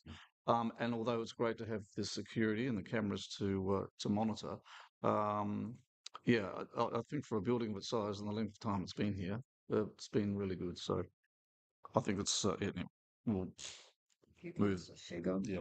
Other comments? Prevention is always the best policy, and there certainly are a number of robberies in Riverside Trevellyn area, and in the last month we've lost another motor off a boat, a rescue boat at Trevellyn Dam. So putting these cameras up might give us a chance of catching them, and I think that would be a good thing. Thank you very much. Any other comments? There being none, and just for the record, the savings are actually detailed on page 259 of the agenda. So now I'll put it to the vote. All those in favour? Against? Carried 9-0. The next item is the next item is Corporate 2, adjustment to estimated capital works. And the purpose of this report is to seek Council's approval for the inclusion of an additional $7,000 for the purchase and installation of an audiovisual system for Winkley Hall to the 2025-26 capital works estimates, and a related $7,000 reduction to the existing capital works project. While Council has delegated authority to the CEO to approve adjustments to capital works project budgets, this does not include the addition of new projects. An adjustment to the approval capital works estimates requires the support of an absolute majority of Council, and the recommendation is that Council by absolute majority approves the following adjustments to the 25-26 capital works estimates. 1, the addition of a new project budget of $7,000 for the installation of AV equipment at Winkley Hall, and 2, a reduction in the Clarence Point heating upgrade budget, project 67300, from $20,000 to $13,000. May I please have a mover? Just a point of order, please, Mayor. Just a question of the Chief Executive. I'm just thinking I might step out because I've been involved in this in terms of a council committee. It is a council committee. There could be a perceived conflict of interest if you feel more. Step out. Well, no, that's not necessarily the case. So Councillor Ferguson is actually on the committee and has led the request for this, which is the difference. Okay. So he's actually requested that this money be removed. And so if he feels that there is a conflict there, I think it's appropriate that he steps out. So Councillor Ferguson has left the meeting. Well, I think that under those circumstances, I probably need to do the same. If you were part of those decisions and those conversations with the committee, then that would be appropriate. If you haven't been attending the committee meetings, then then it would be fine. I think I'll go. It's just easy. So I'll move the motion. for the record, Councillor Shegog has also left due to a conflict of interest. So, Councillor Lyons, you're moving. I think. I need a seconder first. May I have a second? Okay. Councillor Allen. Okay. Councillor Lyons. I mean, we're queuing up to support this. We know that other halls of and buildings that the council have been involved with require decent AV. I'm as deaf as a post, so I think a great idea to have these facilities upgraded.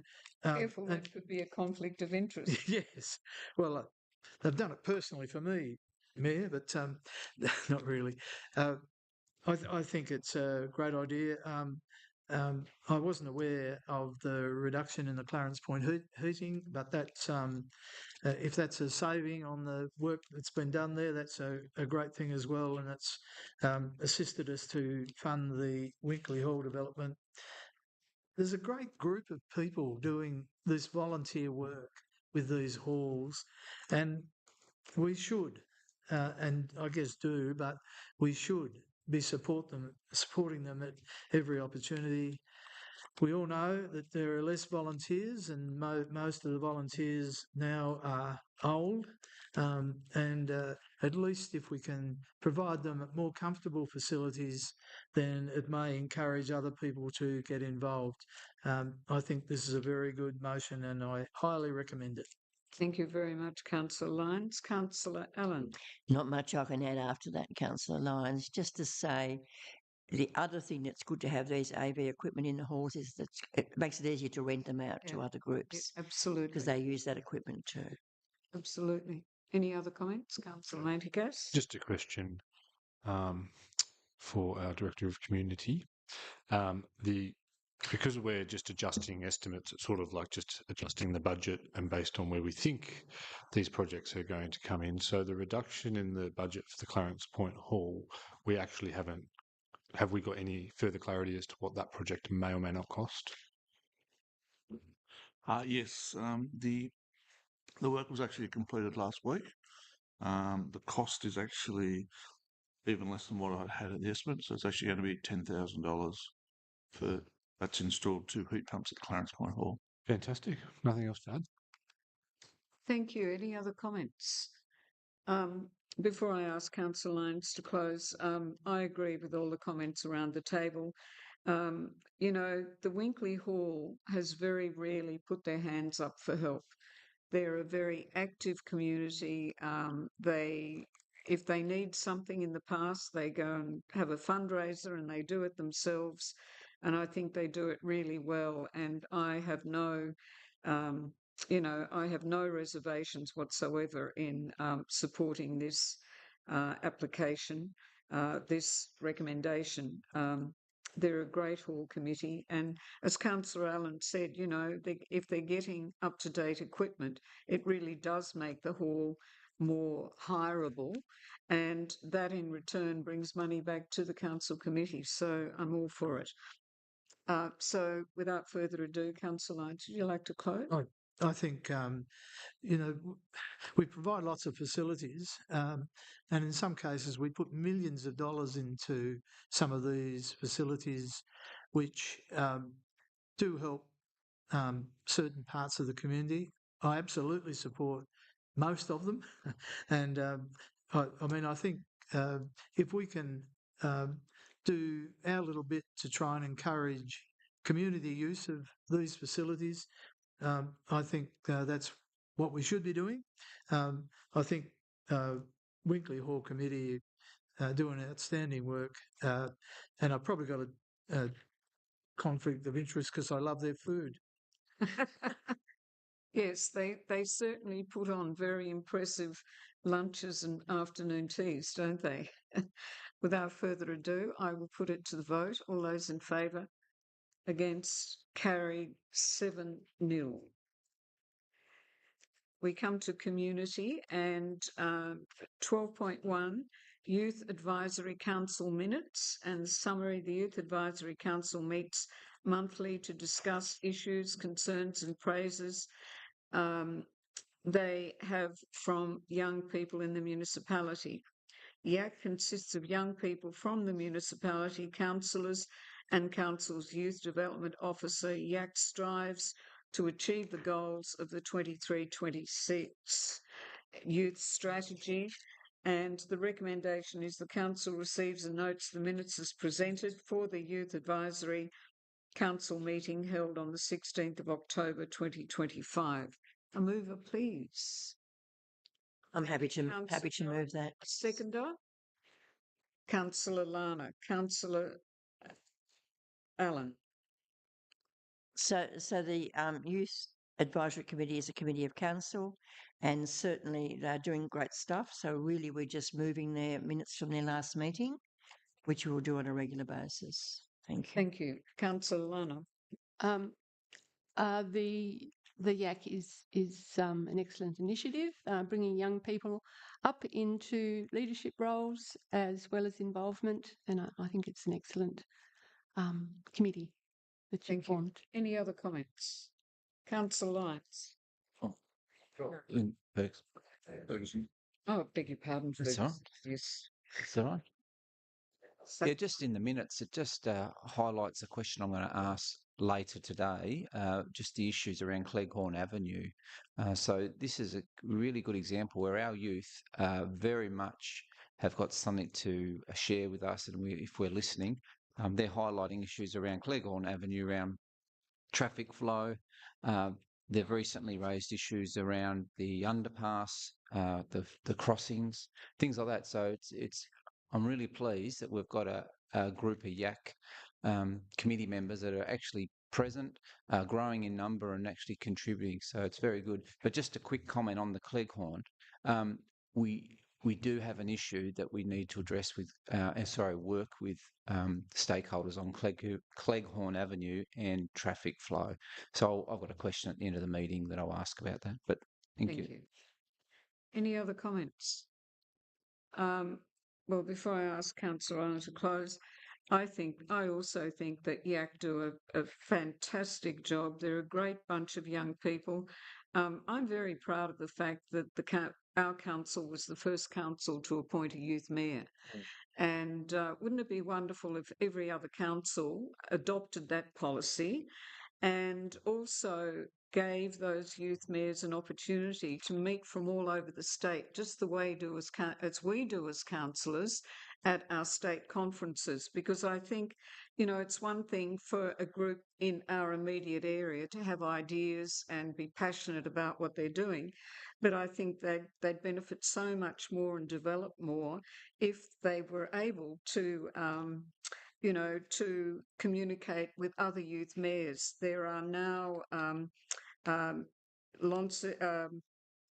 Hobart is the only other council that has a youth mayor presently, and I would really urge all of my mayoral colleagues to seriously consider appointing youth mayors in their municipality, because I think, if for no other reason, if you look at our youth mayor that's about to step down, Yushan C, he's been an outstanding young person in our municipality that I think that has brought a lot of good things to the council. And in return, he's had an opportunity to also develop that other children don't get through our youth mayor program. So I can't speak highly enough of those great young people that I sit around a table with.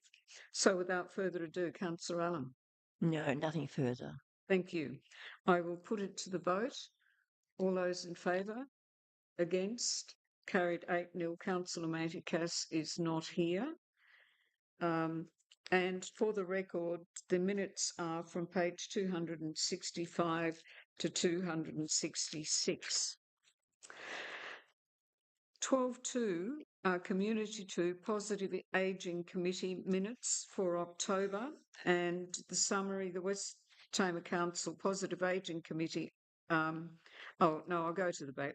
PAC holds monthly meetings at the Windsor Community Precinct. The meetings are recorded through meeting minutes in order to record a report on the activities of the positive ageing strategy and discussions held. Will somebody please move the recommendation that says that Council receives and notes the minutes as presented to the West Tamar Positive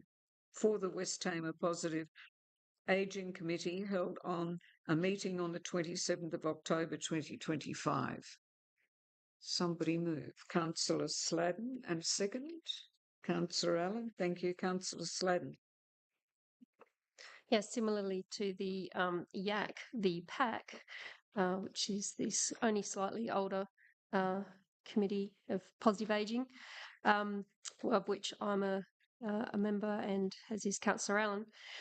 They've had a really productive few months, actually, and a very successful recent Mad Hatter's Tea Party. You should take a look at the photos online if you get the chance. And recently, I think it was last Friday, a health and wellbeing event, which was, I believe, quite well attended. Excellent speakers, and it will probably be on the program again next time. But these minutes just record the meetings and the activities over the months, and they've already started planning for the activities for 2026. And look, for March, they've got a visit to Tasmania Zoo planned. So I would say get your Zoodoo on. Thank you. Any other comments? Councillor Allen, first. Yeah, and just to note that next year, PAC has been going for 20 years, West Tamar, which was previously SAG, which was the Seniors Advisory Committee. So I think PAC's probably a better name. Yeah. And secondly, I would like to commend the staff for the forum last week. It was well attended and people just kept asking for more. They want more speakers. So I think that was a great event, and council staff need to be commended. And the other point too, Councillor Allen, the SAGS, the Seniors Advisory Group, as it was called then, was the first council to write a positive ageing strategy. They were the first committee in Tasmania that wrote that, and it was an excellent document. Yes, thank you. Yes. Are there any other comments? There being none, Councillor Sladden. Yeah, just one further point. We've recently looked at the terms of reference for the committee, and I know going forward that there'll be opportunities for members of the community to join the committee. I would highly recommend, if anyone's interested, to definitely find out more, contact through the council and get involved. All for me. Thank you very much. I will put it to the vote. Oh, I beg your pardon. Just a matter of involvement. I would like to have the places and dates and times of various committees and Winkley Hall and just whatever I could participate in. Thank you. Thank you very much. And for the record, the minutes are on page 269 and page 270 of the agenda papers. So now I'll put it to the vote. All of those in favour? Against? Carried by nil. Comms 3, grant application Greens Beach Golf Club. And the purpose of this report is for Council to consider a community grant application received from the Greens Beach Golf Club for the purchase. Thank you very much. Yes, conflict of interest, and to be noted that Councillor Maticas has left the meeting. I'll just repeat again. The purpose of this report is for Council to consider a community grant application received from the Greens Beach Gold Golf Club for the purchase of a firefighting trailer, and the recommendation, which is found on page 274, is that Council approve the grant application submitted by Greens Beach Golf Club to the value of $3,906 to purchase a firefighting trailer as outlined in the application. May I please have a mover? Councillor, who was first? Okay, Councillor Lyons, and seconded by Councillor Sheegold. I want to move an amendment to the recommendation, so I can't second it. I'm happy to second it. Councillor Allen, thank you. Councillor Lyons. Look at the risk. Where's he gone? If we look at the risk of what could happen at Greens Beach, I know this, if it goes full bore, it probably doesn't last that long. But to try and restrict a small fire from getting away, I think it's worth the effort. And what you're going to have to do, obviously, the Greens Beach people will have to train on the use of this thing. And it may be that they might have to use it on the golf course to do something because they need the training. But I think it's really important that this facility is available. You know, I know myself being on beaches around the state, small fires do happen, and it would be extremely handy at Greens Beach to have a facility that could at least dampen down and stop a fire from getting away. So I support the application. Thank you very much. Councillor Allen. I just want to mention that I was at a meeting the other day and a member of the Kelso Fire Brigade was there, and they have been told, and I'm not sure if it's true, that Greens Beach and Kelso are the biggest at-risk areas in Tasmania for fires because of the access out. And it must have been Greens Beach and Badger Head, it would have been, because there's no way out. So this may help, and if any little bit helps, it's important to have it.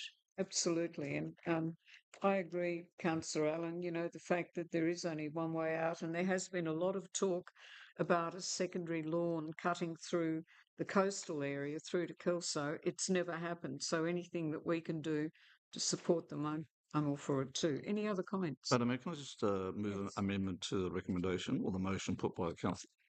Do you have a second? Well, I haven't moved the motion. No. Sorry. So it's all right. It's been a long day.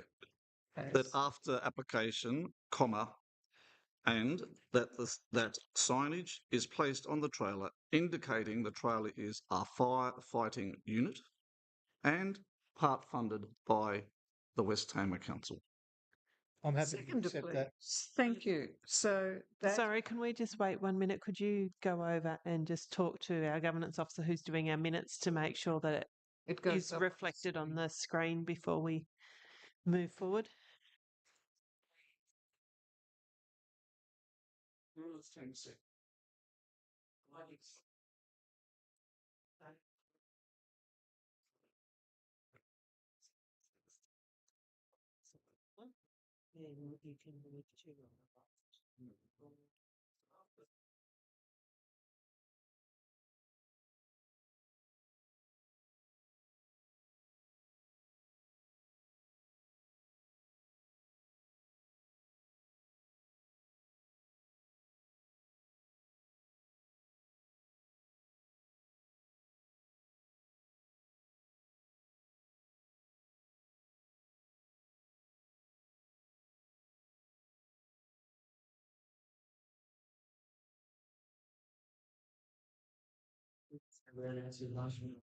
All right, we'll just wait for the new motion to come up, and then if the mover and seconder are happy, that can become the substantive motion.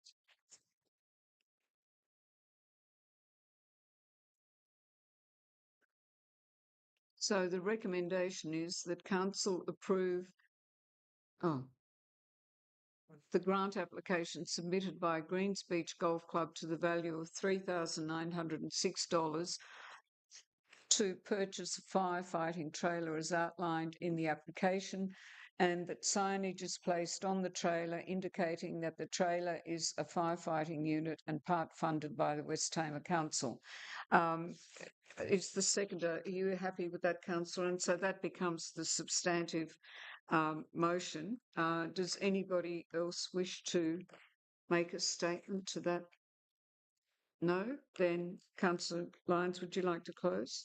In another life, being involved with surf lifesaving and Tamar Sea Rescue, one of the things we talk about is how we would get a medical evac from Georgetown, from Bakers Beach or Greens Beach, if there is a need for medical evacuation and the road's blocked by some thing, and one of those things is a fire, so we've actually used our boats to get in as close as we can on beaches, and I think anything to delay to give people a bit more time I think is worth the effort. And really, there is only one way out. So if this unit can be of assistance, and I know they're sold to farmers all over the state, I think it'd be a sensible thing to have it installed at Greens Beach.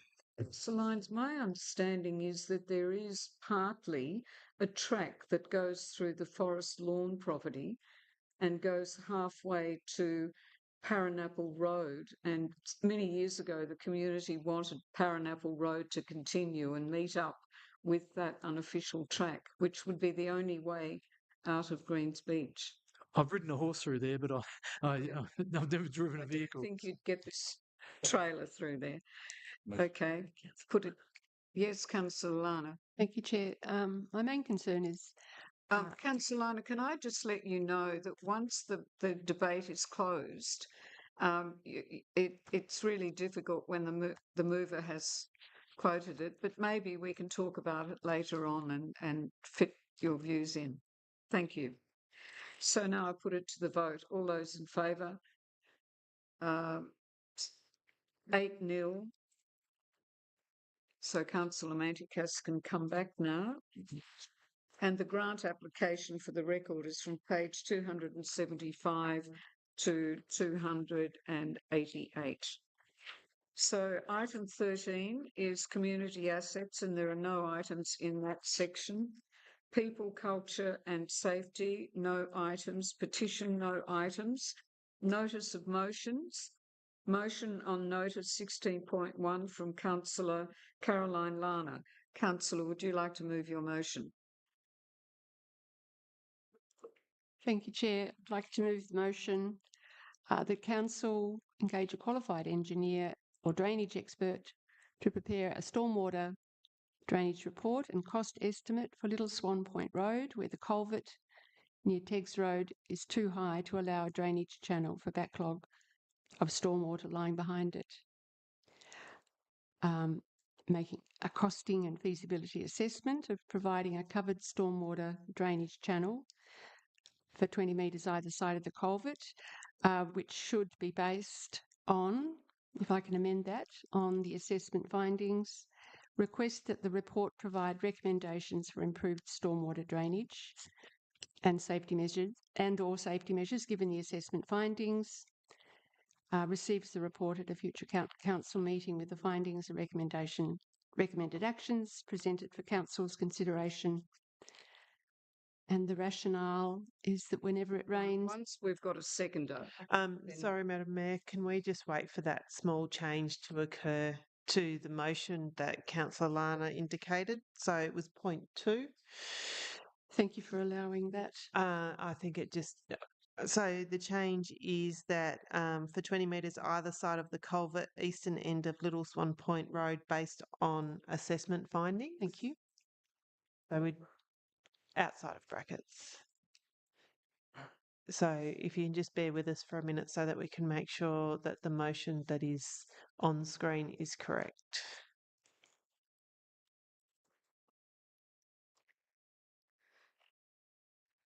Councillor Lana, can you have a look at that and make sure you're comfortable with that change, please?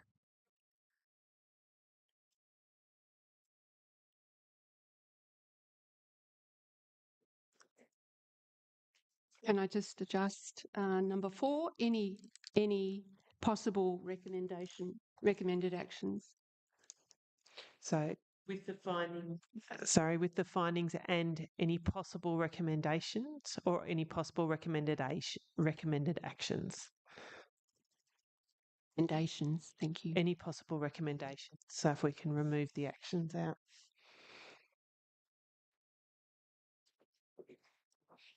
Thank you. You happy with that?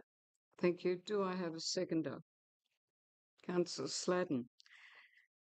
Councillor Lana, now your rationale. Thank you. Whenever it rains, excess stormwater accumulates around the drainage easement of the property, 424 Gravelly Beach Road. It's a an easement that is shown on the title, which cannot escape via a nearby road culvert under Little Swan Point Road, since the main culvert beside Teggs Road is too high to allow that flow to do so.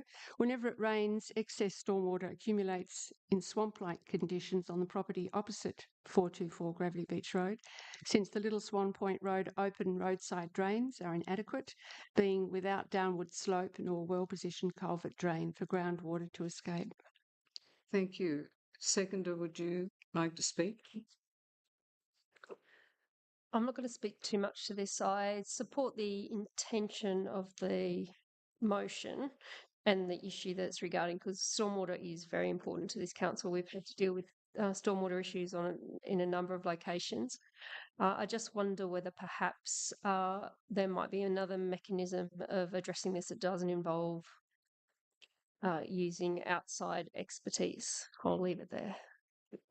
Thank you. Councillor Maticas. Yes, thank you, Madam Mayor. I'd like to move an amendment to the motion. Yes. I'd like to move following amendment, and sorry, I hadn't pre-prepared it, so we'll just have to bear with me. Sorry, can you just wait 1 second so we're on a right screen so that our officer can get it down as you speak?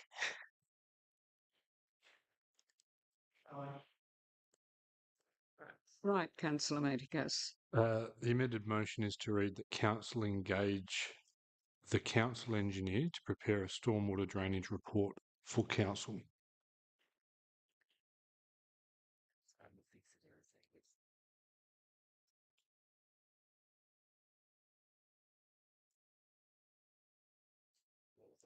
That's Teggs. At Teggs Road.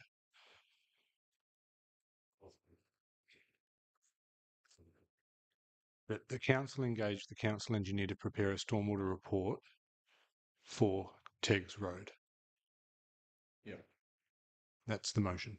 Is that acceptable to you as a mover?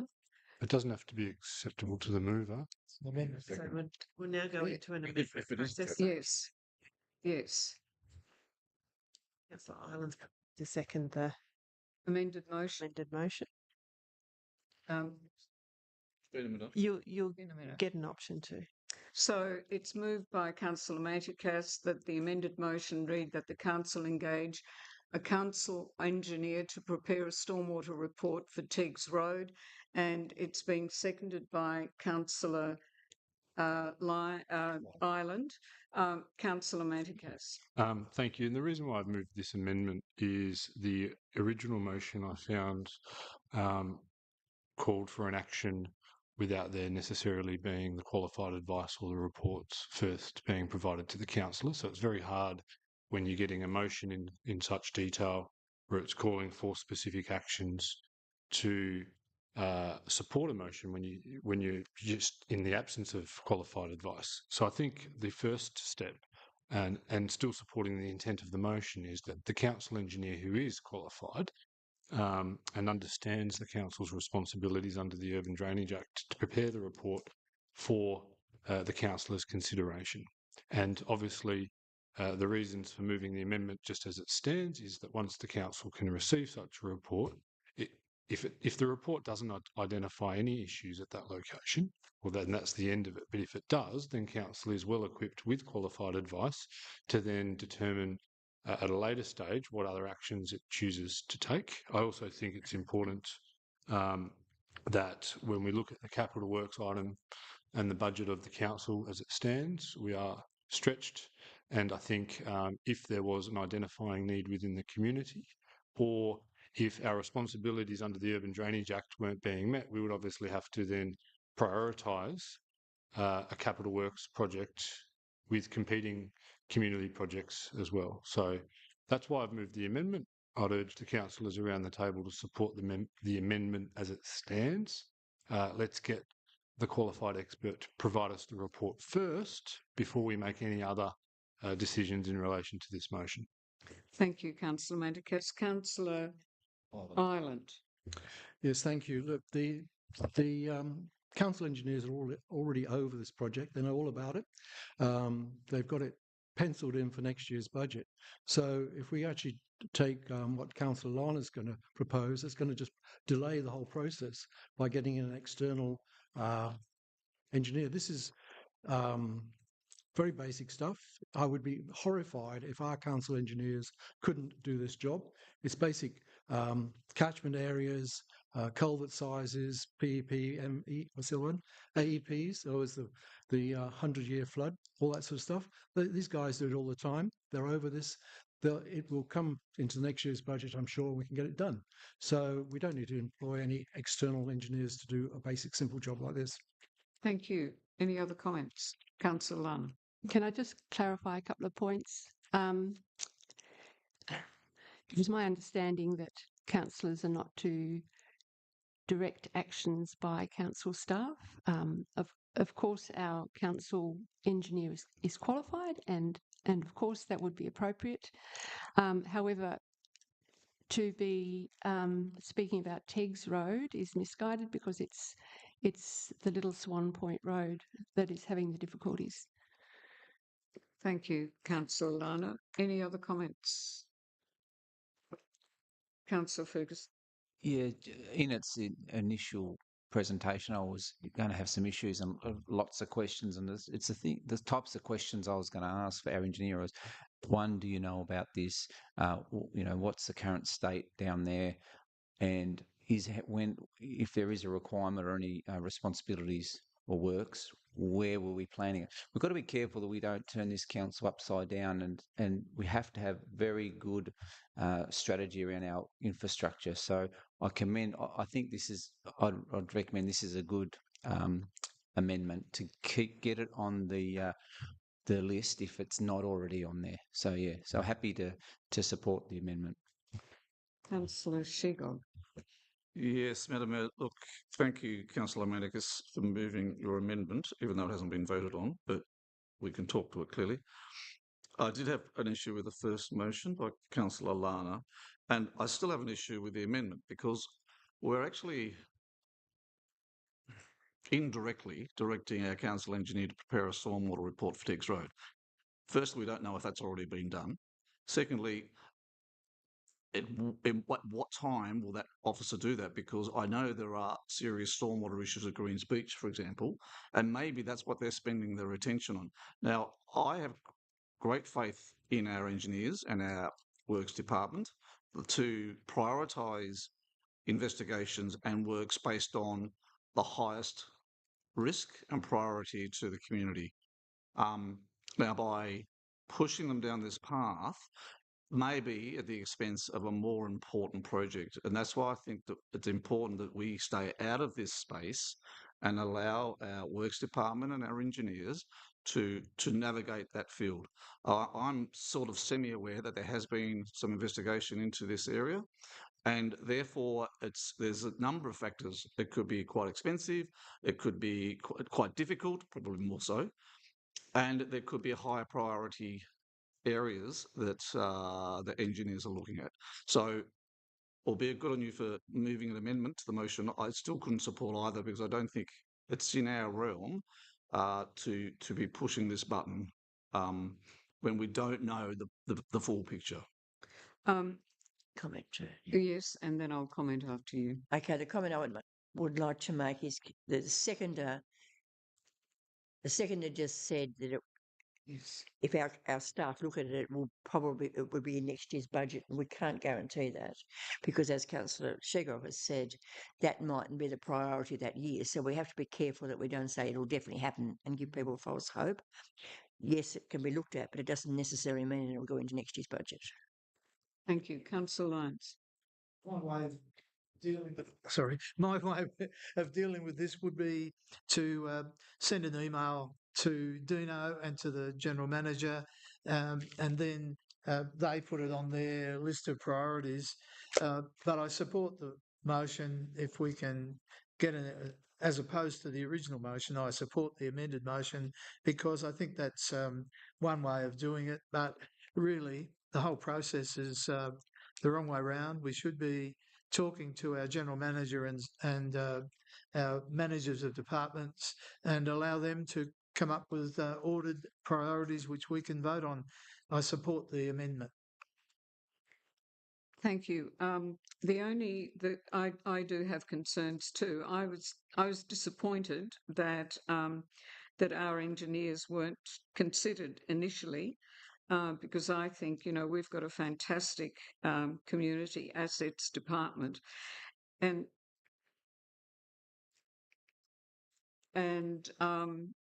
I think that there is a process that we have in council where the wishes of councillors around the table go into budget considerations. My concern would be that if a project like this was prioritised, I've spoken to several ratepayers in our municipality that have far more serious stormwater problems than this. And I've been advised that I can bring them up at the next budget consideration, and that's what I'll be doing. So I won't be supporting this motion. Oh, sorry, I support your amendment, but I still think there is a different way to do something like this. So I won't support this motion amended. If I may, Madam Mayor, just in relation to options, because I know there's options being thrown around here. If, just for the record, if residents are having issues around stormwater or other issues, they can put in a customer service request, which will have put that on our list of things for our engineers to go out and have a look at. And as has already been talked about, will then be prioritised and be discussed with council, but that is another option. And for the record, I just want it noted that Councillor Lana has left the meeting. So now we'll put the amendment to the vote. Just point of order, Madam Mayor. I just wonder if we could call a short adjournment. Why?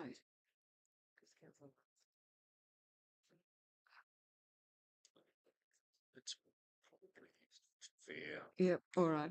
10-minute adjournment. Yeah. Thank you.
That's right. The meeting resumes at 3:54.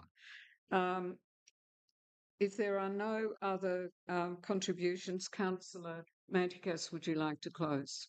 Thank you. And having listened to a couple of councillors around the table, I'm still a bit unsure as to whether or not we should be lugging this kind of work onto our council engineers, given that rationale. But in saying that, and just to surmise why Teggs Road has been chosen, is that the council's stormwater network will encompass the area, and in the original motion, it was identified it was the culvert near Teggs Road. So it's important that Teggs Road is included as the primary source of the stormwater report, because that's obviously clearly part of the stormwater network. So that's the rationale about having the stormwater report for Teggs Road being completed. It seems around the table that there may be support for this amendment, there may be not support for this amendment, but I think what's clear is there's not support of the original motion. I've got nothing further to add. This is about simplifying and using internal council team members that are qualified to look at the whole stormwater network. When you undertake a stormwater report, and I've seen a number of them over my years, it focuses on the stormwater network as a whole in that surrounding area. So council stormwater network, for instance, for a drain down there might actually start up at the West Tamar Highway. So it's about giving a clear sense of direction that's in keeping with the original motion's point 1 about where the issue of the culvert being too high may be identified as the source of that problem. So this report is about going directly to the source, looking at the surrounding stormwater network of council and having a look at the Urban Drainage Act and seeing what the qualified council engineer has to say about that by way of a report. Then obviously, as I said, why this amendment should be supported is because once council has undertaken that report and that report being provided to the councillors, we can then ascertain whether or not it is a priority budget item, depending on the level of detail that's provided in that report, and make further assessments at the time. But it's very important that we don't rush too much into this. We just need to use our internal qualified resources to get a report first as the first step. Nothing further. Thank you very much. So I will now put it to the vote. All of those that support the amended support. So carried 8-1, and 4 is Councillor Sladden, Councillor Ferguson, Councillor Manticas, Councillor Lyons, Councillor Homdahl, Councillor Allen, Councillor Ireland, and Councillor Lana. Thank you. So, Madam Mayor, that now becomes a substantive motion for council to debate. Yes. Well, you can. Well, they can be unless you choose to move a procedural motion. I move that the motion now be put. Done. Can we have a second? Once, yeah, so then that's it. With the procedural motion, you don't have to debate. Yeah. So now you're voting for the substantive motion of that council engage council engineer to prepare a stormwater report for Teggs Road. All those in favour? Against? Carried by Councillor Sladden, Councillor Ferguson, Councillor Manticas, Councillor Lyons, Councillor Homdahl, Councillor Allen, Councillor Ireland, and Councillor Are you supporting this? She wasn't. Okay. And against Councillor Shegog and Councillor Lana. Thank you. Okay. Item 16.1.2, motion by Councillor Sladden. Councillor Sladden, would you like to move your motion? I really would like to move my motion. And the motion is that Council request the CEO to investigate and prepare a report including design options and costings for repurposing the vacant corner block on Eden Street into a small fenced dog park with a view to including the project in the 2026-27 budget supported by Council. And I'd just like to specify, I wanted to amend the motion to change it to prepare a report to workshop. And I wanted to clarify that small means small dog. As in small dog, fenced dog park. Thank you. Do I have... Thank you, Councillor Lyons. Councillor Sladden. Sorry, can we just make sure, I'd just like our governance officer just to catch up in terms of making sure those motions have been changed? Yeah, there's probably two amendments in that then. So a report to workshop and then into a fenced small dog park.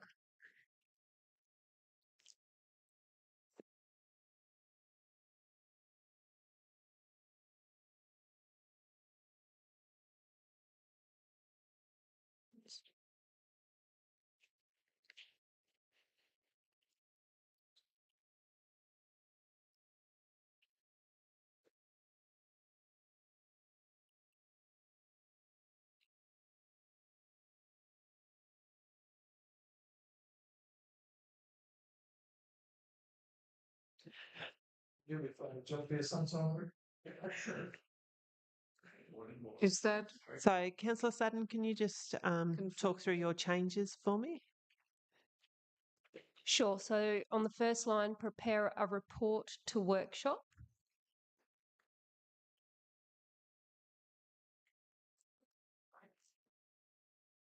And then on second line, into a fenced small dog park. So switch those two words around. Yeah. Into a fenced small dog park. fenced dog park. Rather than a small fenced dog park. Okay. Specifically for small dogs. Yes. Yeah. So you happy with that, Councillor Sladden?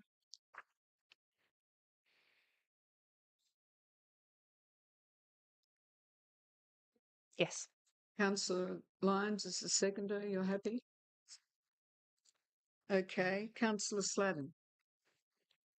Thank you. So the story of this small pocket green space is that thanks to the many years of lobbying by Councillor Lyons to have the playground moved from that corner, there you go, to have that playground moved to next to the Riverside Pool, and that has now happened. And I'd just like to say that that playground moving, I've seen more kids play in that playground next to the Riverside Pool than I ever had in the years where I was frequenting the aquatic centre. So that's great to see the use there.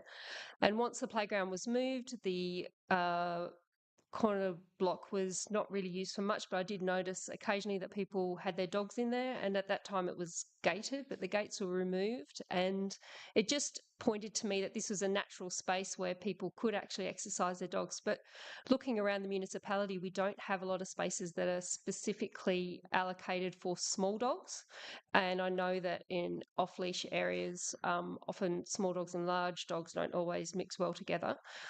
We've recently had an opening of the greyhound dog run, which is sort of where, we're not trying to cater to absolutely everything, but I think we are trying in the municipality to, support our four-legged friends. And it really does, this motion is points to the Community Health and Wellbeing Plan, which basically Pillar 1 and 4, which is open spaces and spaces to socialise, and best communities where we're providing infrastructure and well-planned services and facilities. So hopefully it's already a fenced area. Hopefully the changing of that space or the making it of somewhere appropriate for small dogs won't be a huge undertaking, and it will gain the support of this council.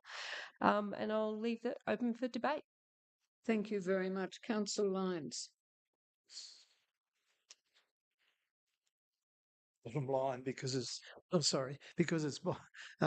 really we're looking at it. It's coming back to a workshop to consider making an off leash park for for people with small dogs, and I think it would be a good use for that park.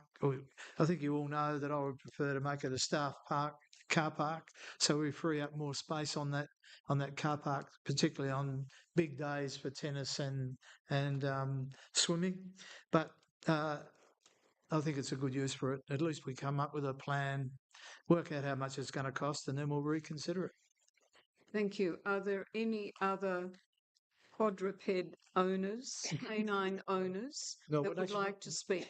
Not a quadruped owner, but grandchildren that have a Yorkshire Terrier, and a Kelpie puppy. Oh, aren't they cute, eh?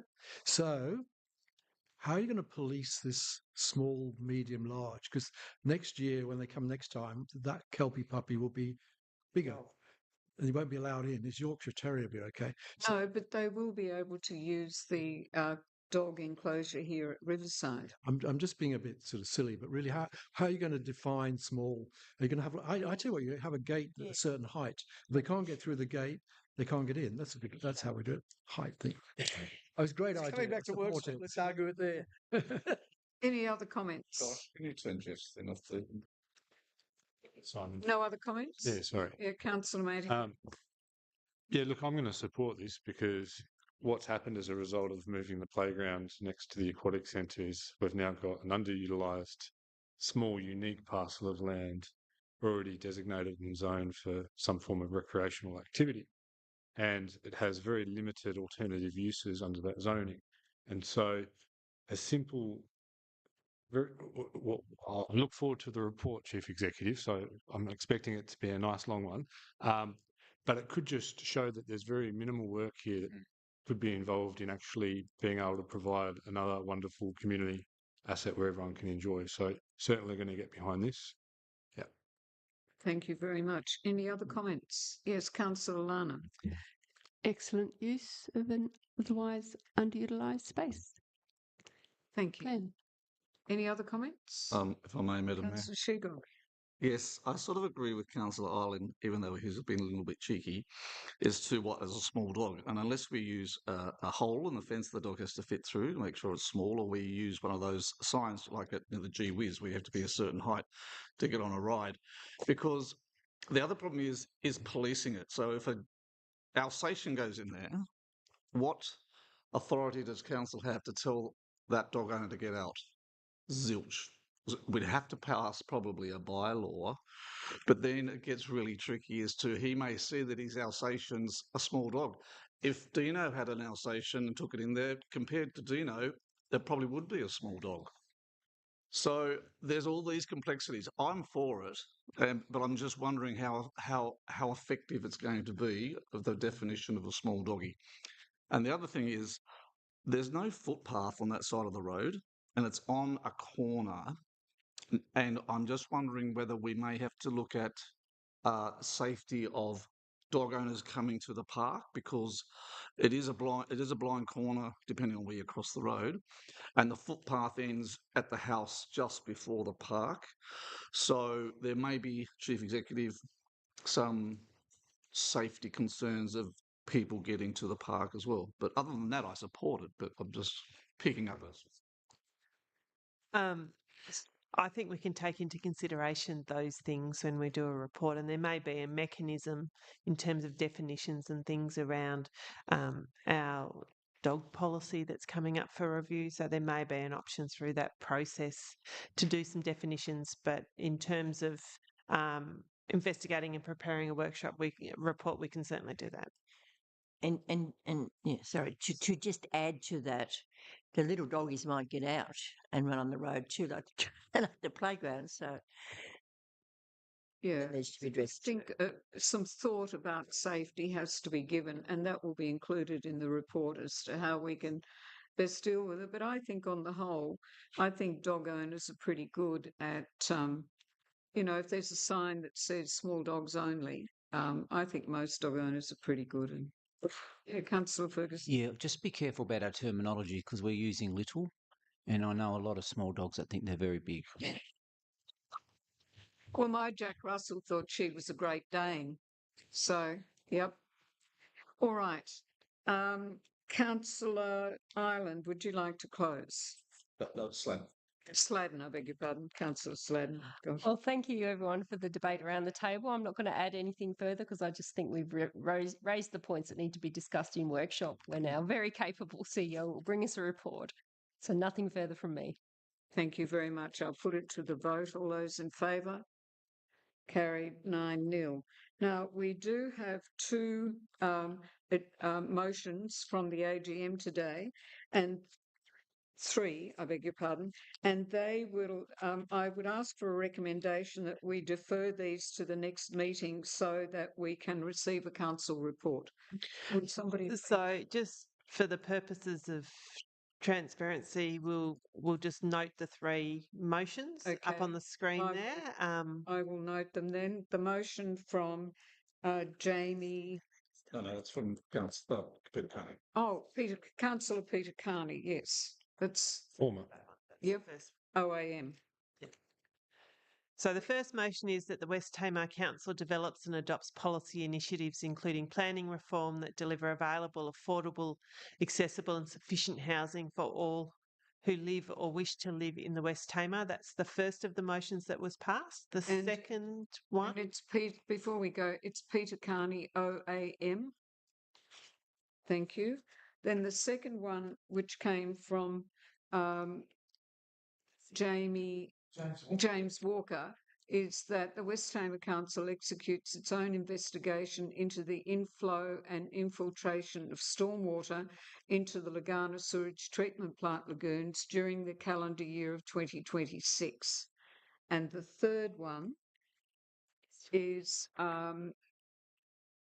from Peter Carney and OAM, that the West Tamar Council initiates a council award called the Jeff Dickinson Best and Fairest Memorial Award.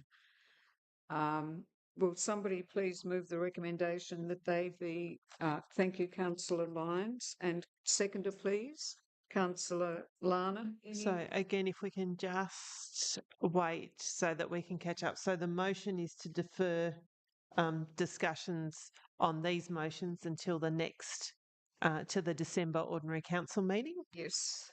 I just want to make sure we've captured that. And it is the discussion of all motions passed at the AGM. Yep. Just so that we can make...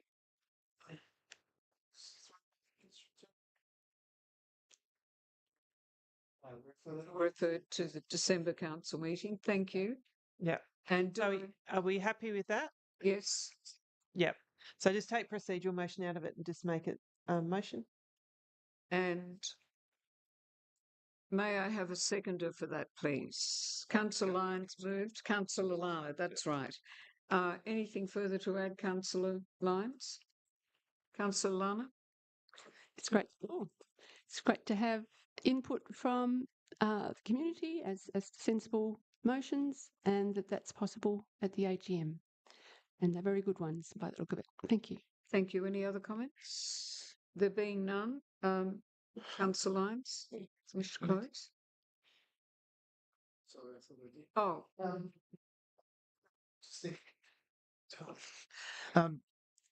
I mean, I think it's a sensible thing. We can't deal with these motions immediately after the AGM.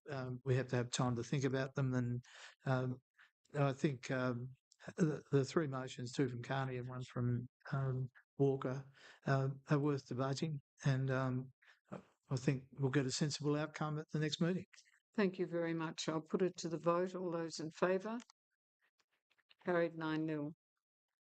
That's the end of the motions. This one from the. So we move on to motions without notice. So I think you just need to wait a second. That's all right. So now we move to motions without notice. And Councillor Shegog, can we enlarge that? I can't even read that. I can't read it either. The motion is that the West Tamar Council formally recognises a contribution of the late Mr. Jeff Dickinson to the West Tamar community and his invaluable presentations to council meetings. Councillor Shegog? Yes, happy to move. That? Yes, please. And a seconder, Councillor Manticas. There is a grammatical, and that's the West Tamar Council formally recognises, not recognise, good, recognises. And a seconder, please, was Councillor Manticas. Councillor Shegog. Thank you, Madam Mayor. Look, Jeff Dicko Dickinson was truly one of a kind. In my 18 years on council, I can only recall him missing one West Tamar Council AGM. His presence was marked not only by his commitment in attending, but by his brilliance of his contributions. Jeff had a remarkable mind. He was intelligent, creative, and always driven by a deep concern for his community. He was an extraordinary orator. His speeches were elegant, thoughtful, and often mesmerising, even on the occasions when I actually had no idea what he was talking about. The way he spoke kept you engaged, curious, entertained, and eager to hear more. His words carried weight, and his delivery carried heart.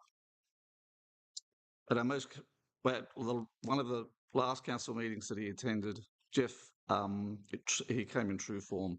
At the start of the meeting, I was elected as deputy mayor, and when he rose to speak during question time, his first words delivered were, "Second shebang shegog." Not sure what that means. But that was Jeff, insightful, playful, and always able to bring a smile to the room. I often found myself needing to extend his speaking time, as there was never any chance that Dicko could confine his passion and wisdom to 3 minutes. His voice deserved to be heard, and we all knew it. Jeff was a true local identity, a tireless community leader, a great support to me personally. His absence will be deeply felt at the council chambers and across the community he cared for so greatly. While death is a certainty, people like Jeff are a rarity. And I imagine now that he's even busy rewriting the Ten Commandments and directing lightning bolts at Taswater. Rest in peace, Jeff, my friend. You were greatly missed, and your legacy will remain with us always. Thank you, Councillor Shegog. Councillor Manticas. Hard to follow, mate.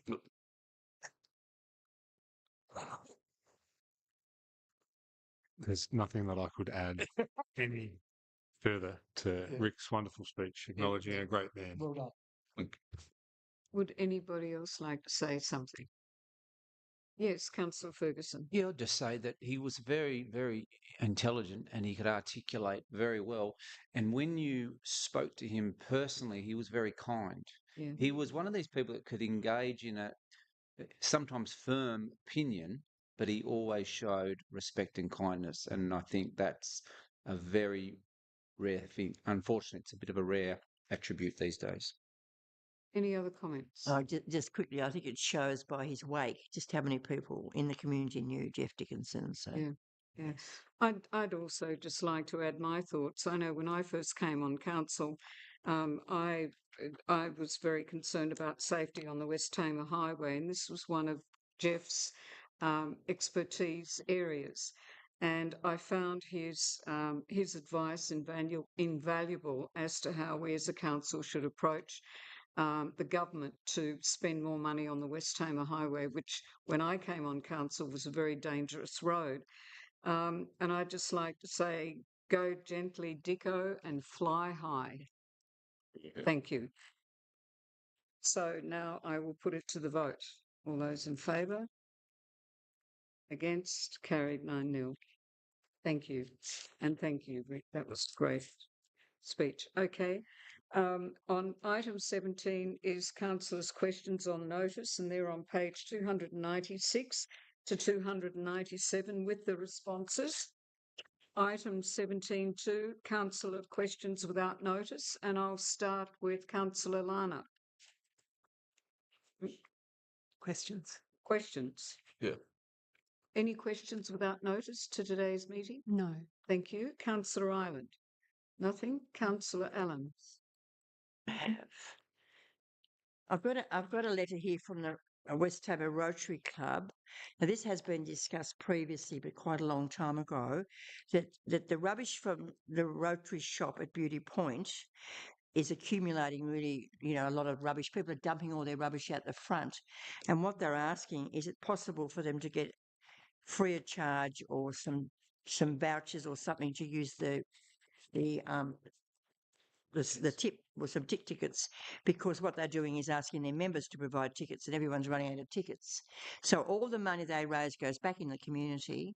So I think it's probably... And specifically the West Tamar community. So what they're asking is free use of the tip or some tickets. I'll take that one on notice and have a look at what our policies are in place to be able to facilitate something.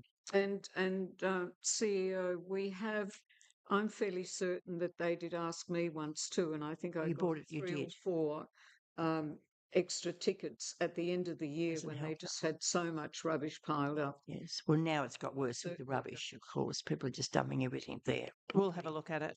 Excellent. The other question I had was Gardeners Road.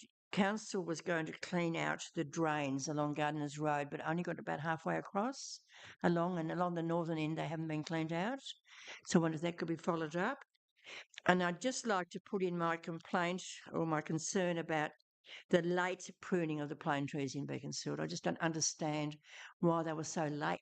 It's a bit late. Normally they're a lot earlier when they're pruned. So, if I may, in terms of Gardeners Road, we'll take that one on notice and come back to you. In terms of the trees, that isn't done by council, that is done by or contracted through Tas Networks. And I believe council officers have actually asked why it was later this year. So we're trying to get some information on that. But just for absolute clarity, I know there was a whole lot of community asking why council were doing that.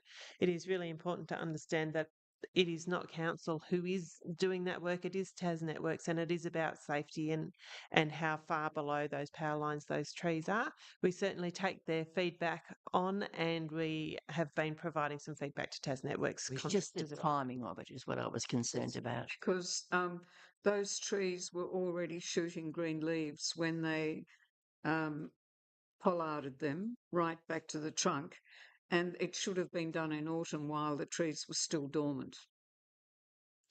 Councillor Sheagle. That was all. Thanks, Madam Mayor. Just one question. Does the West Tamar, this is a bit of a rhetorical question, by the way, does the West Tamar Council provide volunteer training to our volunteers across our centres? I guess it depends on what the volunteer is doing. Certainly, if they're working at our Visitor Information Centre or our museum, they certainly are provided with training. One of the annual plan activities is to review all the training that we provide to our volunteers, including how we recruit them so that we can ensure it's fit for purpose. But we certainly do provide them with training. Anything else? No? Councillor Lyons? I did ask about this before. One, I think it's great that Tas Petroleum are opening up on, what is it, Wednesday or Thursday? Thursday. So I think that's fantastic.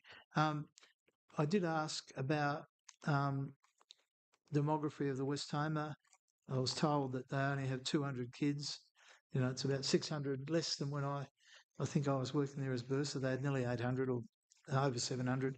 And I just wondered if there's been any progress on that. And the other... Sorry, I'm lost. 600 regarding what? Exeter Primary School, Exeter Primary School, I understand, only have 200 kids. Yes. I'm pretty sure they had over 700 when I was actually bursar there.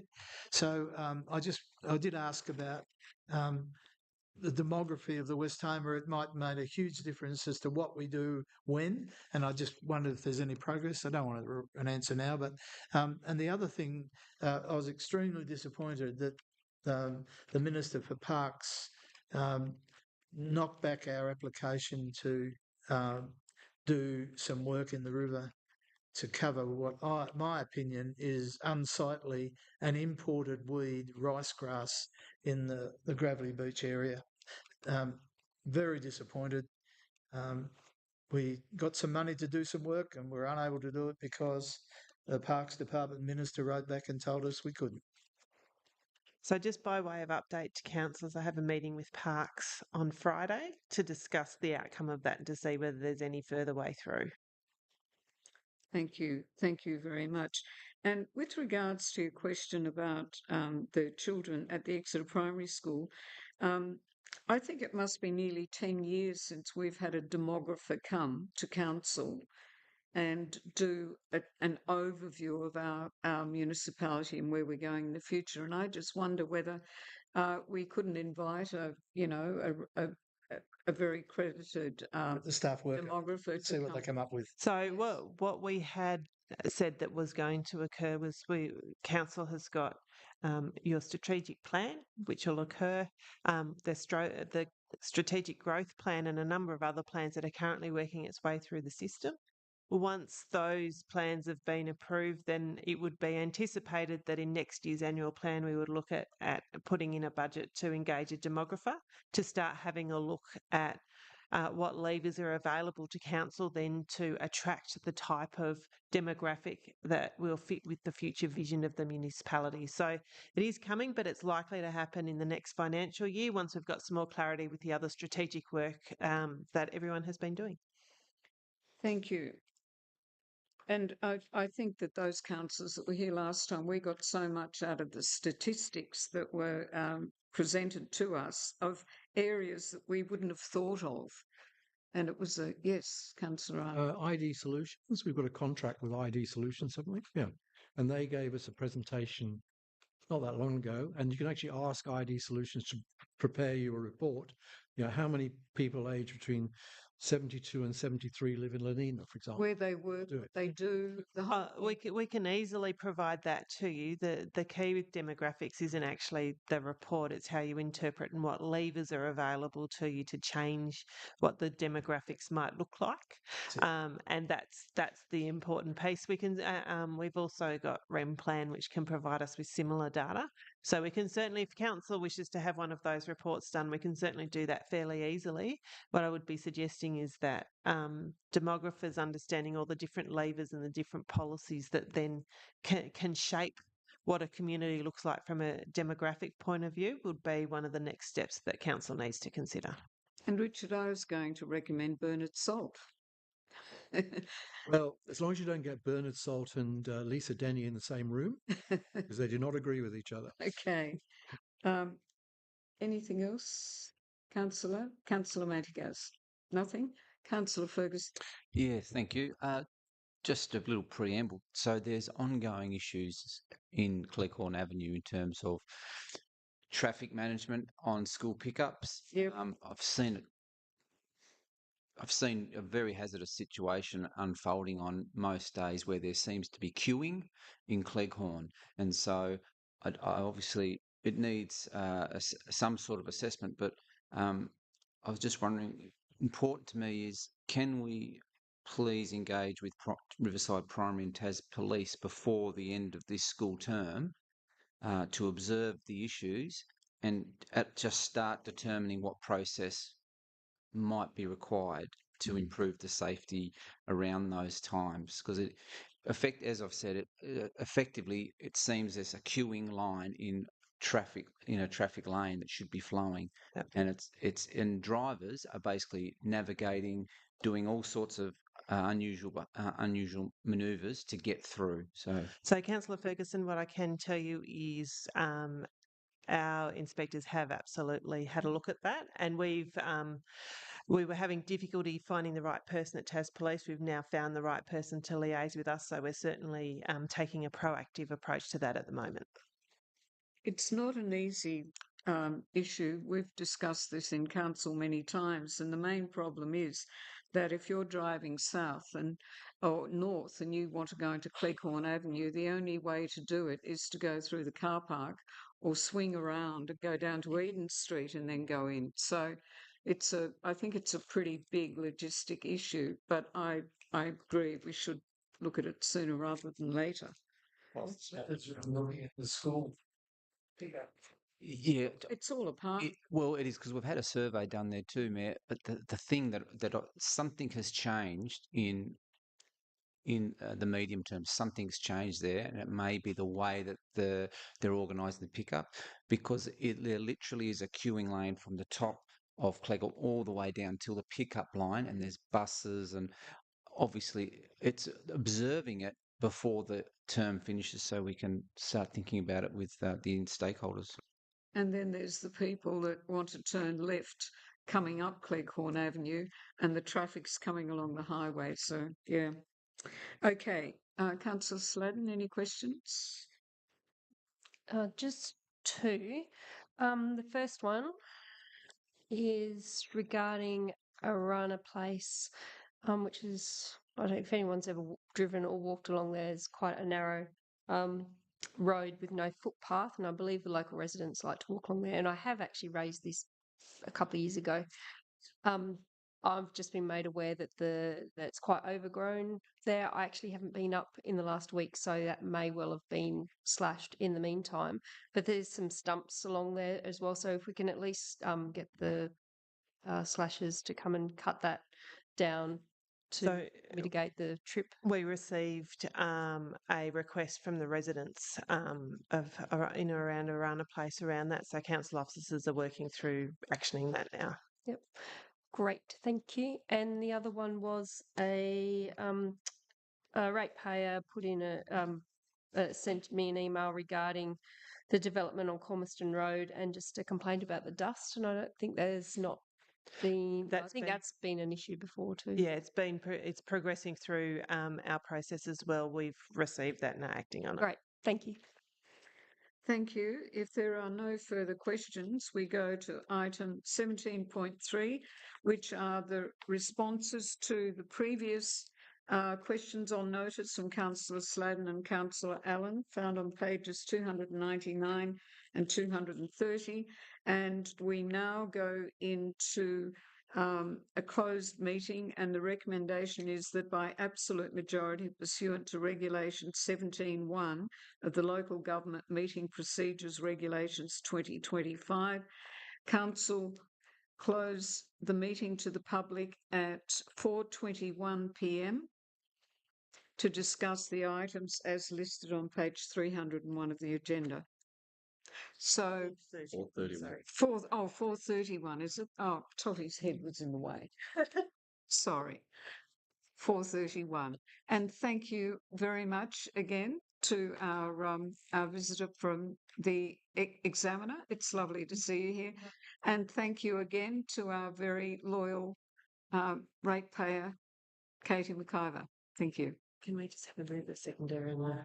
Yes, so we can please have a mover to go into closed. Thank you, Councillor Ferguson, and a seconder, Councillor Lyons. Anyone for or against? No, I put it to the vote. All against. Put it to the vote. 9-0.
Right, you now Okay. stream. So we haven't taken the vote yet for the final, Yes, we did. did we? Okay. So now we go back to the ordinary council meeting agenda. Item 20 is closure, and there being no further business, the meeting closed at 5:21 p.m.